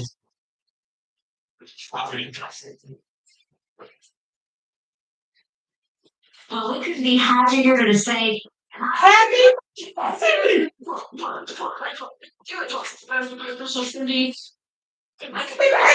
See, there are very few people who we find nicer, sweeter, and better to be around than you. The happiest of birthdays to someone we love dearly.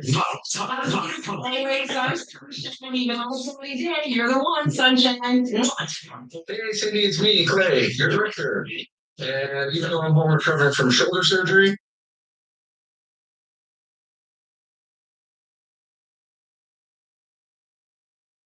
I haven't heard anything about Elise's funeral or nothing.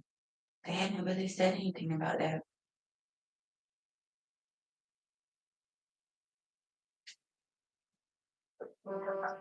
Reach out. Help is here. Find people and resources that can help. CPI, stopping trouble before it starts. Good evening, I'm Elise Finch in the CBS2 Weather Center. We are on storm watch. CBS New York meteorologist Elise Finch has died. She was 51 years old.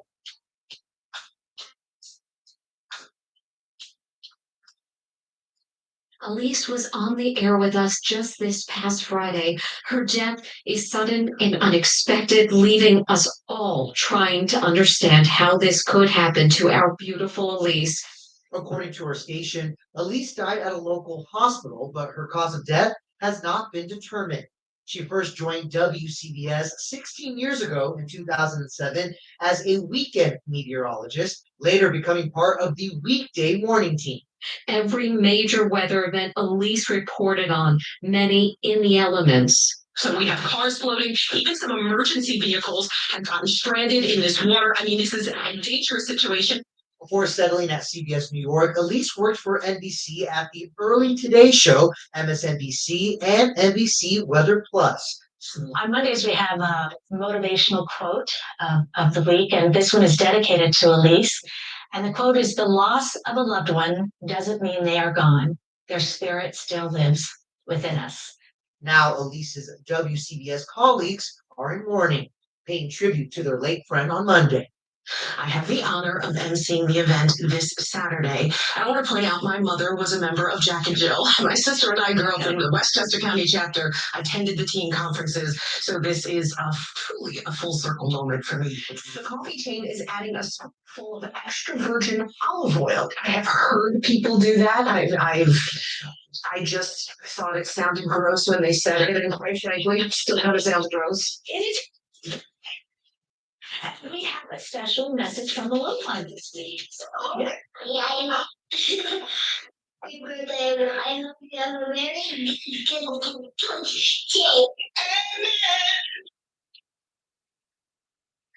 day. Yeah, and then I just have like a nut because I'm such a queer girl. Like she just said, she's queer.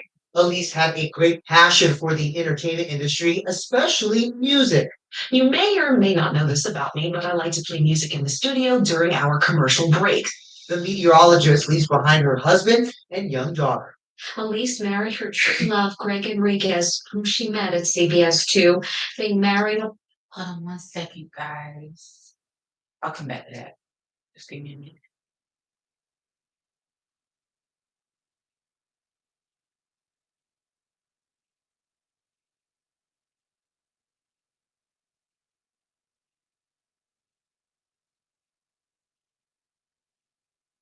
Hey, it's me, your skin. I crave being done with acne, but treating leaves me.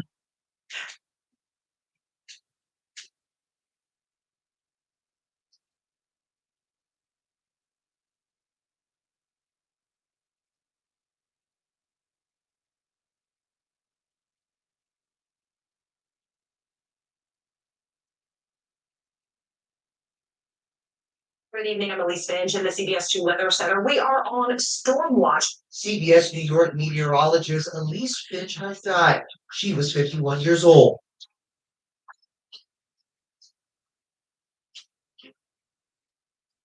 Elise was on the air with us just this past Friday. Her death is sudden and unexpected, leaving us all trying to understand how this could happen to our beautiful Elise. According to her station, Elise died at a local hospital, but her cause of death has not been determined. She first joined WCBS 16 years ago in 2007 as a weekend meteorologist, later becoming part of the weekday morning team. Every major weather event Elise reported on, many in the elements. So we have cars floating, even some of them.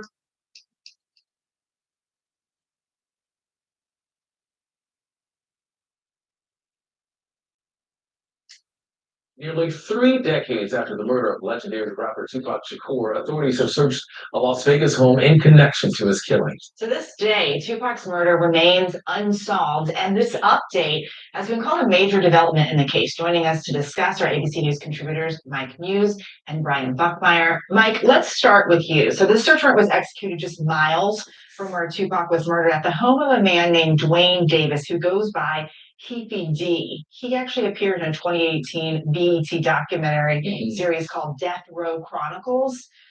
What do we know about him? What led to all this? What we know about him was that he was actually in the white Cadillac that pulled alongside Tupac Shakur and Suge Knight's car on that evening that Tupac was murdered. And what we know is that he says that he knows who shot Tupac. And what he said in that documentary was that it came from the back seat. But he went further to name the individual, but there were only two people in the back seat. One of which is his cousin Orlando Anderson. Many believe that he was the actual shooter, allegedly, due to an altercation that Allegedly, Orlando Anderson and Tupac. Well, he was the alleged shooter of Tupac, but you know. Tupac had in the lobby of the hotel. But what we now know is that he has died 2 years later due to gang-related incidents. So there is a connection between Keith Davis and the individual who possibly may have pulled the trigger based upon what Keith Davis said in the backseat. So Brian, the search happened last week. What did police uncover and what does it mean for the investigation? Yes, it's remarkable. The police were looking after basically any materials in connection to what Davis had said in interviews, movies, documentaries, and what they were able to obtain were a number of electronic devices, laptops, tablets, USBs. They actually even got some 40 caliber cartridges. But the important part and the groundbreaking part of this is what does it take to get a search warrant? In this conversation, particularly two things.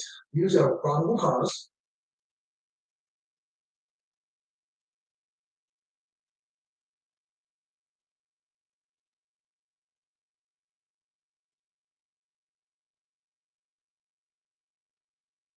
We're up.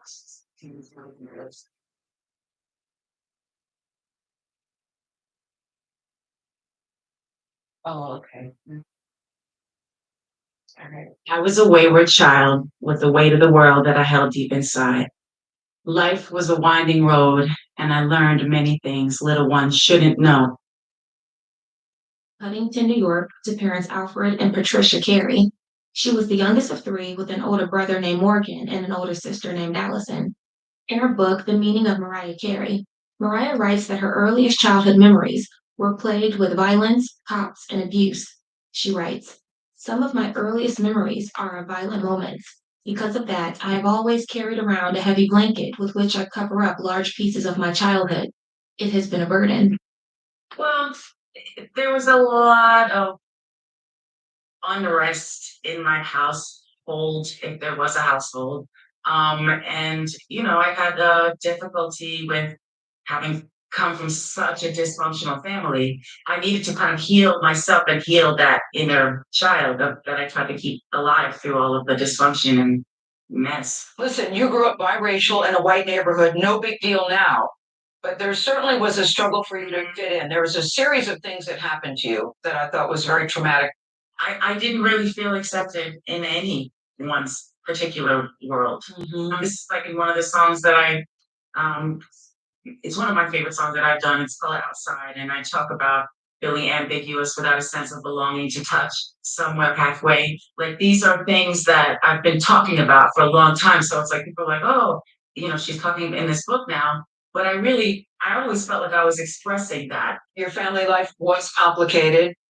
Growing up in an interracial family, with her mother being white and her father Black and Venezuelan, Mariah often felt unworthy and excluded, not just from the outside world, but also within her family dynamics. Writing, "There was a time in my early childhood when I didn't believe I was worthy of being alive. Nowhere in the world did I see anyone who looked like me. My sister Allison and brother Morgan were both older and darker, and not just in terms of the hues of their skin, though they were slightly browner. The two of them had a similar energy that seemed to block light. Mariah's brother Morgan was a troubled boy whose anger was unmatched. Breaking into violent outbursts and rage was quite common for him. Inside, he carried a lot of pain, anger, and resentment. Mariah writes, "I always thought of my brother's anger as weather, powerful, destructive, and unpredictable. I don't know if it was a singular act or an ongoing illness that made him so volatile. When my brother was around, it was not uncommon for holes to be punched in the walls or for other objects to go flying. More often, I felt I had to protect myself from him, and sometimes I would find myself protecting my mother from him too." Can you just sort of summarize? You had a brother who was enraged, Extremely violent, yes. and unpredictably so. So the thing when you're living in an environment where you don't know where it's going to come from, you're always constantly walking on eggshells in a state of anxiety yourself. And a sister who, I don't know, how would you describe your sister? I would say troubled. I would say traumatized. The Carey's household was filled with physical altercations, conflict, and toxicity. In addition to these issues, they also dealt with ridicule and discrimination. At that time, they lived in a mostly white community on Long Island as an interracial family. When walking in their neighborhood, they would often split up so as not to be seen together. Mariah explains that her mother would always walk ahead of them and enter into their house first, with her father entering in last. Were you ostracized by your own family? What happened with your own family? Well, when I told my mother that I was going to marry a Black man, she was very upset. She had the priest call me. And then I got married because I was in love with him, and I just felt it was the right thing to do. And did the family disown you afterwards? Yes. Yeah. Basically, what, like, you still disowned, or? No, were you my mother died. Yes. My mother died. But for years and years, she never even told her brothers and sister, that I was married. I would go home to her house for, an occasion, generally a funeral. But you could not bring Mariah's father. Oh, no. home. No. And that was clear to you that you could not. absolutely. Where I was born. And I abided by her wishes. I didn't talk. I just avoided it. I didn't tell anyone I was married. No one asked me. But in the neighborhood where you lived with your Black husband, people knew you were married. So how were you treated then? Did you move into a black neighborhood, white neighborhood, mixed neighborhood? Initially, we moved into a white neighborhood, and I was the person who purchased the house because we knew that if he came with me, we wouldn't get the house. There wasn't anything overt that happened in that house. But then I thought, I looked around the neighborhood and I said, what a way to raise two children. There are no black people here. Let's find a mixed neighborhood. And you did. Impossible. It was I mean, impossible. we went to a mixed neighborhood. And then what happened was the black children didn't like my children because one of them looked whiter than the other. And the white children didn't like the other child who looked a little darker. The discrimination that the Careys suffered from would be one of many stressors in their family. In addition to dealing with racism, Alfred was abusive and Patricia was emotionally detached. These issues intensified, which led to them getting divorced when Mariah was just 3 years old. When her parents separated, she and her brother Morgan relocated with their mother while Allison stayed with their father, a decision that severely damaged her in the years to come.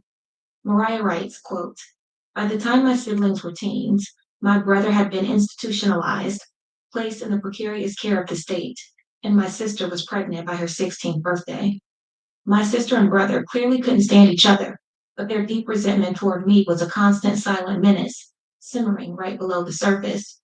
I was what they considered a golden child, lighter hair, lighter skin, and a lighter spirit. I lived with my mother, and they were exiled from each other and us. They existed in a different kind of pain, absorbing whatever hostility underloved, troubled mixed kids do in any neighborhood. They believed I was passing.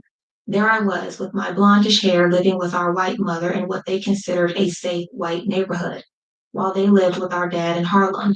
Their resentment toward me was perhaps the one thing they had in common. They seemed bound in that bitterness.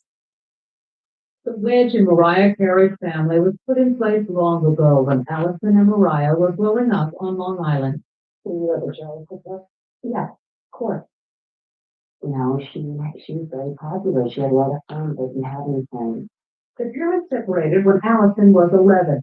She said she was sent to live with her father. Her mother is white, her father is black.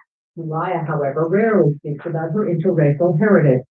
My parents made me say I am an interracial child. There is just an alienation right there. My mother said nothing like that will ever happen to me. I don't get it. Though Morgan and Allison resented Mariah, Mariah's life with their mother wasn't ideal.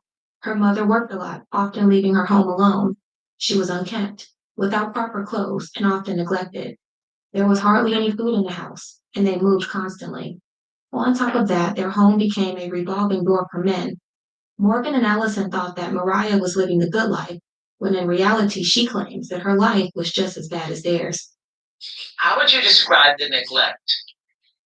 I think it's really a tough job to be a mother. So that said, I would say the neglect was on several levels. I always felt dirty. I didn't feel put together, leaving me with people that were not safe, and also being one of those people that wasn't always safe for me either, emotionally. Yes, and on both sides of the spectrum, because it wasn't that I didn't like my hair when it was behaving, but as I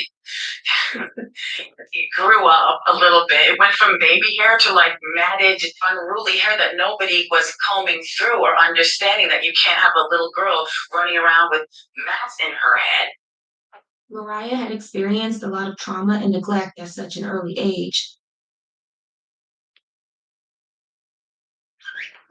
Care instructions for my gas fee. For beef, short for beefcake. My hair when it was behaving, but as I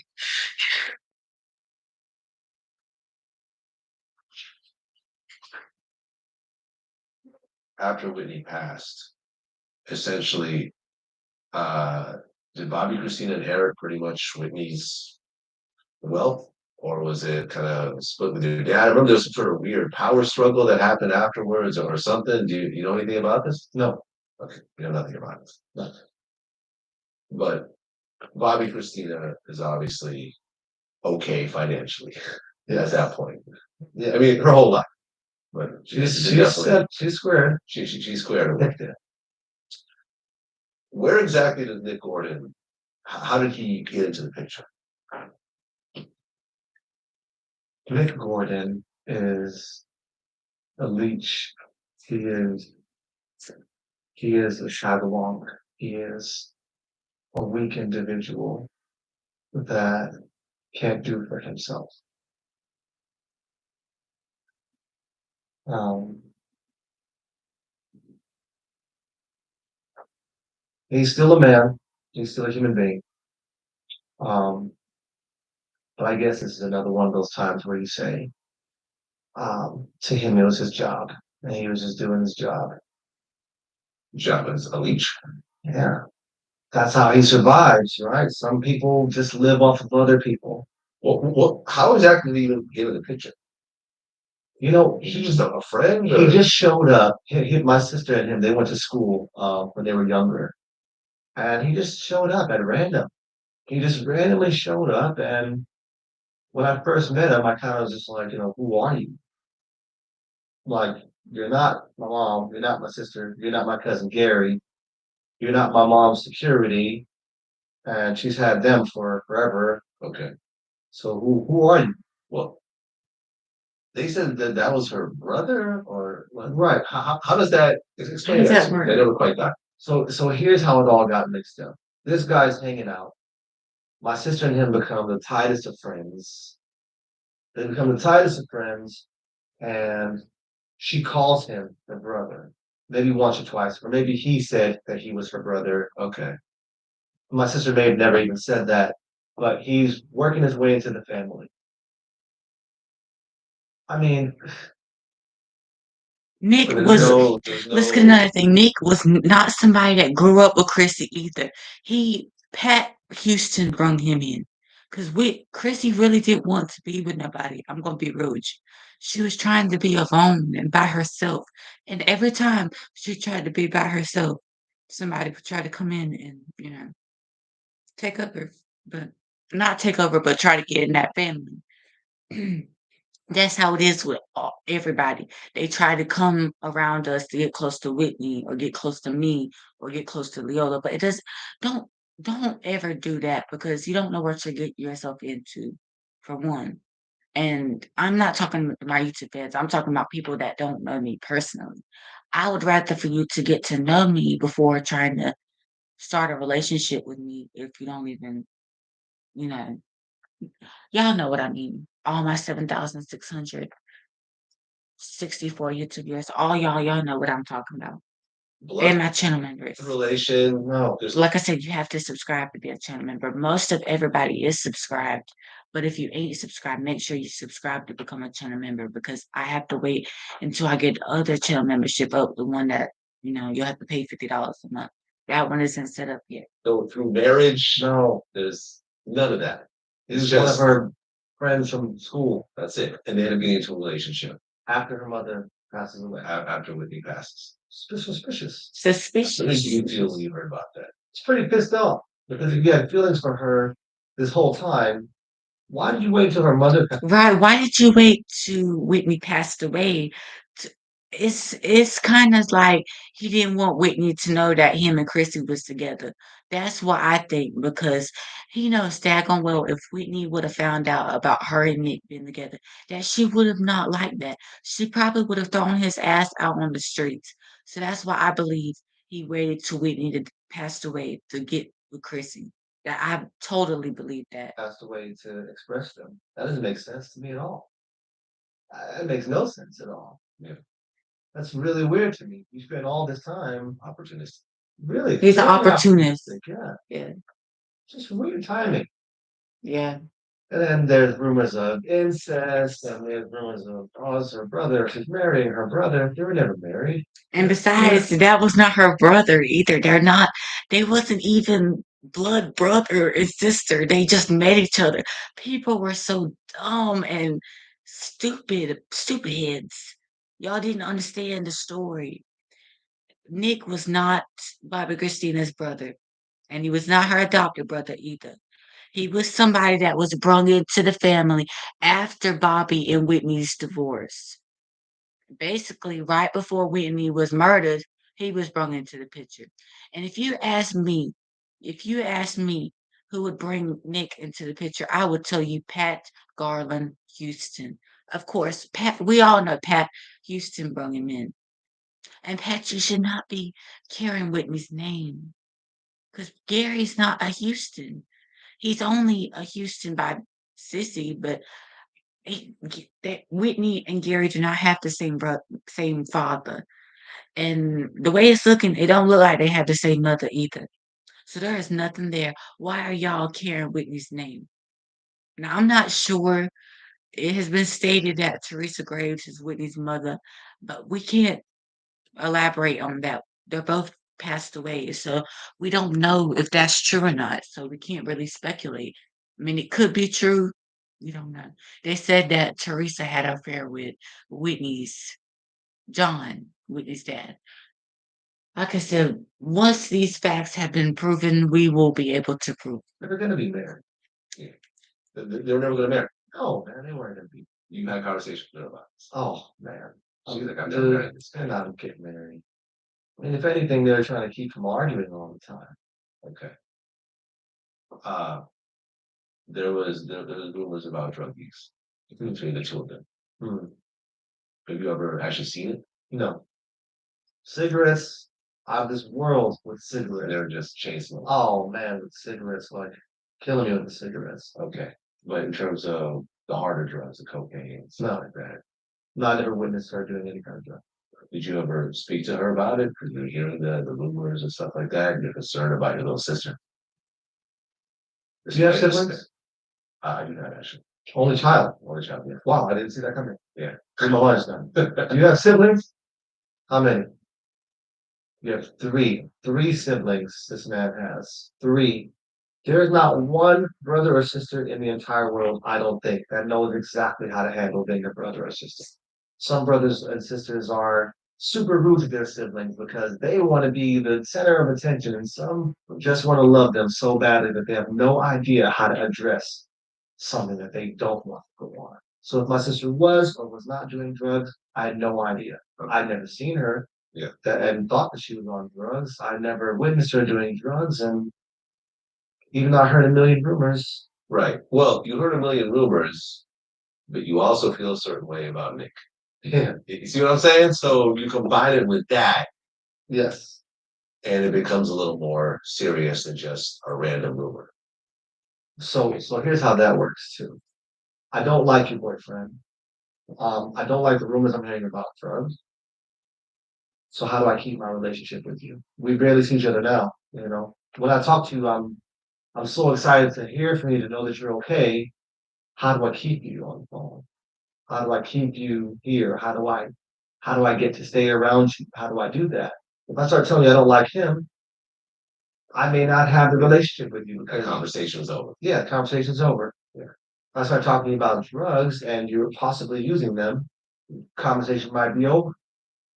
So whenever I would speak to her, it would be about happy things. Just, man, have you been in the gym? Have you what food have you tried lately? We should get some sushi. I know you love sushi. Let's do this, let's do that. Like, how's your music? Just complete positivity. Just give you everything positive. And let's do that. Let's talk about that. Maybe I'll spark something in you that will set you on a different path away from this one. Yeah. But she still stayed with Nick. Yeah, she did. Yeah. To your disappointment. Yes. So then the news got released that something happened with your sister. Now the gray area in all this is how Nick Gordon was involved. Based on your point of view, do you feel that he has something to do with it? I feel like if I'm in a relationship with someone and I'm the only one around her and something bad happens to them, I'm gonna have to answer somebody. I have some responsibility. Your sister went into the coma. Nick Gordon was there in the house? You know, the story gets more and more vague every time I hear it. Because when I was told the story, I was in California. Yeah. They were in Atlanta. And It was just the news. A friend of mine called and said, "Good, I heard your sister's in the hospital. You should check that out." Called my dad. Yeah, she's in the hospital. Um, so the details of what happened around her, vague for me still. I could actually use a few answers. Um, but he was there. You know, He was there in the house. he was around her. And he claims that he And didn't he do anything. tried to save her life. What he says. Right. When you talk to your dad, Um, it's one thing, I don't want to downplay relationships at all. It's one thing to lose your wife. Something a little bit different when you lose your child. yeah. When you talk to your dad, and he confirmed that Bobby was in a coma. Still no emotion, or No, different. yeah, Um, plenty of times there have been rumors or something in the media about my sister. My dad's frustrated. What are we gonna do, La? How do we do this? How do we figure this out, La? And we try to brainstorm. Him and his wife brainstorm. She's also, um, but my sister's in a coma. I mean, I have a daughter. I don't know. I don't know how I would feel. I would feel nothing but despair, but I would also have this conflicting emotion of hope. I have to have that hope because I can't put that into the world. I can't feel that way. But he's like, "We're leaving. I'm flying out now. You're flying out tomorrow." Okay. to Atlanta. So I gotta figure out what to do with my kid. Yeah. I can't bring her with me. Gotta figure out what to do about this, and then I gotta figure out what to do when I get there. You know? So you go to the hospital. Yeah. Who's in the hospital? Uh, a small handful of family. Okay. Small handful of family, both sides. Okay. Your dad is there? Yes. Yes. Was Nick Gordon there? No. No. Oh no. Okay. Good thing. You think you would have lost it? Do I think he would have lost it? You would have lost it. Do I think I would have lost it? Yeah. I don't think anything. But You would have lost it. I would have had a very hard time keeping my composure. Yeah. I mean, when you first heard it, was there an immediate I blame Nick for this? No. No. No, I can't blame anybody for anything. I mean, I'm a big brother and I have my hand in it. If I kept up better, if I traveled more for business more, things would have been different. You blamed yourself. Yeah, I did. I blame myself a lot. And my dad he's running around the world doing his thing, making sure he takes care of all his kids. So you get to the hospital. Yeah. Your sister's in a coma. Mm-hmm. You end up actually staying with her for a while, right? Yeah. Oh, for how long? Almost the entire length of her stay at the hospital. They had a nice little room next door to the room, like a little connected room. And myself, my cousin Mimi, we tried to stay as long as we possibly could. And that was how long? And I'm gonna make another statement. Mimi was there, and she told Bobby Christina no when Chrissy asked her to come pick her up to save her from Nick.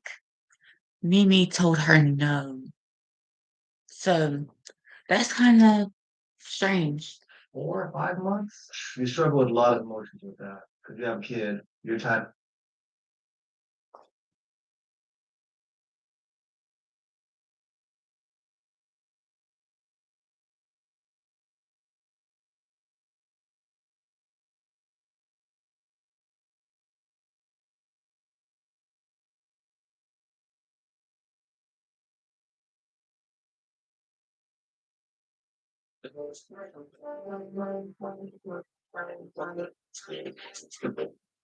Day 572, this was of the Trump administration, which is now facing the very real possibility that the real threat to the president may be one Omarosa Manigault Newman, the former Trump Good Sunday morning. She was a reality TV star who wound up working in a reality TV star's White House. By her own admission, Omarosa Manigault Newman and Donald Trump used each other. In her new book, Unhinged, an insider's account of the Trump White House, Omarosa writes, Donald and I had a symbiotic relationship, as I've said. I gave him ratings, and he gave me, a woman of color, opportunities. That relationship started on The Apprentice in 2004 and continued through a series of reality TV shows. I adore you. We've had tremendous success together. You helped make me a star. Dennis, she helped to make me a star. But Omarosa, you're fired. In 2016, she joined the Trump campaign as Director of African American Outreach on the Trail, and subsequently as the most senior African American woman on the White House staff. And she became one of Mr. Trump's most vocal supporters. When I say Trump train, I want you to say choo choo. Y'all ready? Every critic, every detractor will have to bow down to President Trump. I had the honor to travel around the country with the president for the last 2 years. You all know him as the president. I know him as a friend. I know his heart. But since she was fired in December, she's turned on President Trump, and now in her new book, she calls the president a racist, a bigot, and a misogynist, and says he is losing his mental faculties. The White House has fired back in a statement, quote, this book is riddled with lies and false accusations. It's sad that a disgruntled former White House employee is trying to profit off these false attacks. And Omarosa has a recording that she says she recently made, that she secretly made of her firing by John Kelly. We're going to talk to you about leaving the White House. It's come to my attention over the last few months that there's been some pretty, in my opinion, significant integrity issues. You're going to hear more of that recording in a moment. So Omarosa Manigault Newman, former assistant to President Trump.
So for the White House Office of Public Liaison, joins me now. Thank you for having me, Chef. Let me start with what you describe in your book as a year-long effort to learn the truth about a rumor that Donald Trump had been caught on tape using the N-word while working on The Apprentice. And here's how you wrote about confirming with a source that the tape does in fact exist. Page 322 of your book. On this phone conversation, I was told exactly what Donald Trump said. Yes, the N-word and others in a classic Trump goes nuclear rant. And when he'd said them, during production, he was mic'd, and there's definitely an audio track. For over a year, I'd been so afraid of hearing the specifics from someone who'd been in the room. Hearing the truth freed me from that fear. Did you hear the tape? Or did you hear a description of the tape? Well, first of all, thank you for having me on. And in this book, I describe this long journey of hearing these rumors over and over again. And when I had an opportunity to meet up with 3 different sources, they described the same exact statements. After I closed the book, I had an opportunity to go out in Los Angeles and sit down with the person who actually has a copy of the tape. And I heard his voice as clear as you and I are sitting. You have heard the tape? I have heard since the publication tape. of this book? Absolutely. So you know it exists? And I know it exists. And what I regret is that these people are probably trying to leverage it as this October surprise. And I don't want to be a part of that. But I have heard for 2 years that it existed. And once I heard it for myself, it was confirmed what I feared the most, that Donald Trump is a con and has been masquerading as someone who is actually open to engaging with diverse communities. But when he talks that way, the way he did on this tape, it confirmed that he is truly a racist. Why didn't you get that in your book? Close too soon, and I have been tracking. This person is so afraid because of the forces who are working to keep this tape from coming out. I mean, we first heard about it in the fall of 2016, got on a conference call with Katrina Pearson, Lynn Patton, and Jason Miller, as you'll see in the book. And they all suspected that it was true. In fact, Katrina Pearson, the spokeswoman for the campaign, said, "Oh, he said it. He said it's true." it's But true. she never heard her say it, and she heard him say it, and Well, she's denied the Is she anecdote. denying? I mean, she Is knows she I have denying? receipts. I have think rece- she should I have probably receipts. read the book first You and then personally, hear herself saying before it. before listening to that tape, before getting the tape that Mhm. you just described, had you ever heard him? Were you ever in his presence when he used a racial slur? With Livongo, having a chronic condition can be so much easier to manage. It don't matter if he didn't say a racial slur or not. Trump has been known to be racist. I mean, I'm not gonna lie. He's known to be very racist in the past, even when he was president. And I believe that's why nobody really wanted him to be president anymore because he was so racist. And he tried to, tried to act like he wasn't racist during the end. He tried to switch up his act because he knew people was on to him. No, I was in his presence when he said inappropriate things, but he has never said the N word in my presence ever. All right, let me move on because you said that the betrayal, the idea that he might have used this word, that it would be this betrayal because you thought it would mean that he might have used it about you. Oh, Do you believe he used it about you? Possibly, because Donald Trump talks about everyone behind their backs. You leave the room, Chuck, he has a nickname probably for you. He has a nickname for everyone in his administration and in his circle. So I am pretty certain that he's probably said some very derogatory things about me. In fact, yesterday, on this moment before Charlottesville, the anniversary of Charlottesville, instead of talking about how to unify the nation, he actually insulted me by calling me a lowlife. That is a man who is inclined to start racially charged engagement and use race to kind of stir up his base. Here's what I think a lot of people are going to have Yeah. trouble with. He has said a lot of racial things. He said a lot of racial things during the campaign, calling Mexican rapists, attacking a federal judge because he was Hispanic. You even talk about his obsession with this quote Central Park 5 mythology there. Retweeting false crime statistic. All of that was taking place. And you said, you acknowledged that he did things that were racial. That he used race to manipulate people. You've said all those things. And then you wrote this in December of 2016. I'm living the American dream because of Donald Trump. Look at my career, the wealth and exposure that I've had. It's very difficult to make the argument that Donald Trump doesn't like Black people and Black women. Absolutely. Being used by Donald Trump for so long, I was like the frog in the hot water. You don't know that you're in that situation until it just keeps bubbling and bubbling. it's clear in hindsight, because hindsight, of course, is 2020. But as I talk about in Unhinged, you get to see from 2003, when I first met Donald Trump, the evolution of a very unique relationship between he and I. And I talked very, very intimately about the things that he said, his pledge to do more for the community, his, as I said, investment in my own career. But what I know now, I didn't have the benefit of in 2003 or 2004 or 2010. And so, yes, it is hindsight. But I will say this to you, I was complicit with this White House deceiving this nation. They continue to deceive this nation by how mentally declined he is, how difficult it is for him to process complex information, how he is not engaged in some of the most important decisions that impacts our country. I was complicit, and for that, I regret. Well, one of those moments of complicity took place after Charlottesville. Oh, yeah. This is the president. The day after Charlottesville, he condemned the egregious display of hatred, bigotry, and violence on many sides. This is before he said the both sides comment, but he had already used the phrase many sides. 2 days later, you're on Fox News defending him. Here's what you said.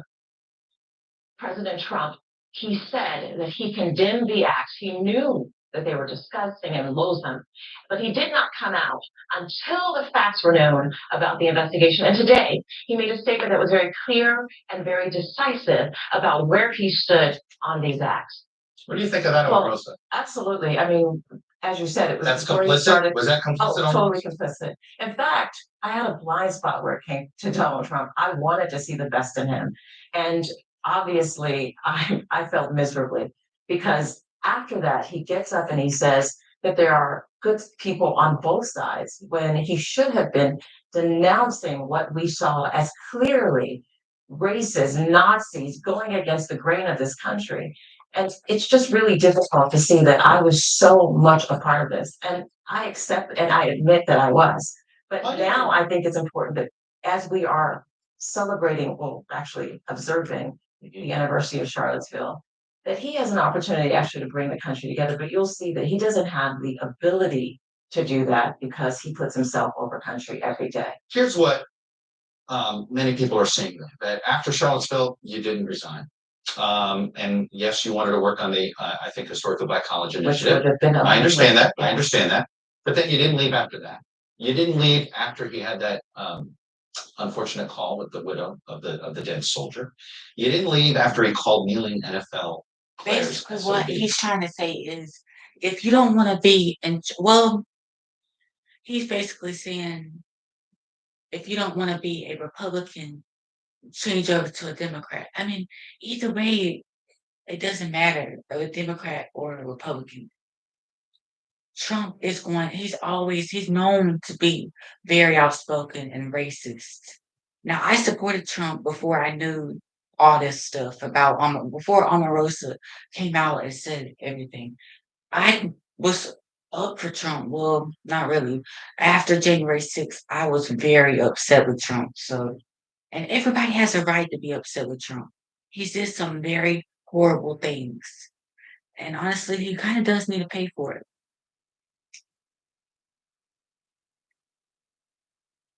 Now, I don't know. I'm not saying he's going to go to prison. We don't know that. He has a lot of court cases coming up, but I don't know. I don't. I'm not voting for him. Mm-mm. Even when I turn 18, I mean, maybe, I don't know for sure. I have not decided on that. And this is what Jelani Cobb wrote in the New Yorker about your new perspective. Her realization about Trump's outlook appears to have emerged at some point during her book deal. That's not a gradual awakening. It's a glacial, self-interested one. There's going to be many people here that say, you're now identifying him as a racist after you guys your book deal. What do you say to that criticism? Well, first of all, I need to push back about that. First of all, I am an author. This is my third book. I write about my life. I write about the things that happen in my life. So the assertion that I just woke up and said I'm going to write a book when this is my third book, that's, I have to push on that. But certainly I was working to try to find someone who could take my place. I was the only African American at the table. If I left, which I did, when I left, there has been no new appointment of an African American assistant to the president, which means that people are making decisions about us without us. And as I worked to to find that replacement, I realized that they could care less about having an African American voice at the table. And to this day, there is no one serving in that administration in the role that I was in. And that's a great void. And so the people who want to judge should probably read the book first and give me an opportunity to at least examine the journey that I was on. Okay, guys, if y'all want to watch that interview, you can watch it yourself. It's from 4 years ago.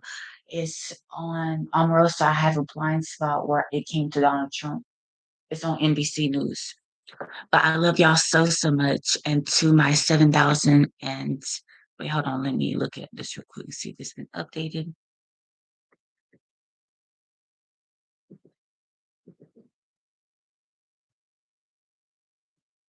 Analytics. Y'all subscribe if you haven't already subscribed. Like I said, I haven't started the other channel membership up yet, but once I get the second one up, I'll have right now I have 7,664 YouTube views, and I'm very blessed and thankful for that, y'all. Have a wonderful day. And like I said, tomorrow I will be at Robinson Community College for 8 hours, a little over 8 hours. Y'all see me tomorrow at 4 p.m., but I'll probably come back, tonight and talk to y'all more. Much love and peace, guys. Bye, y'all.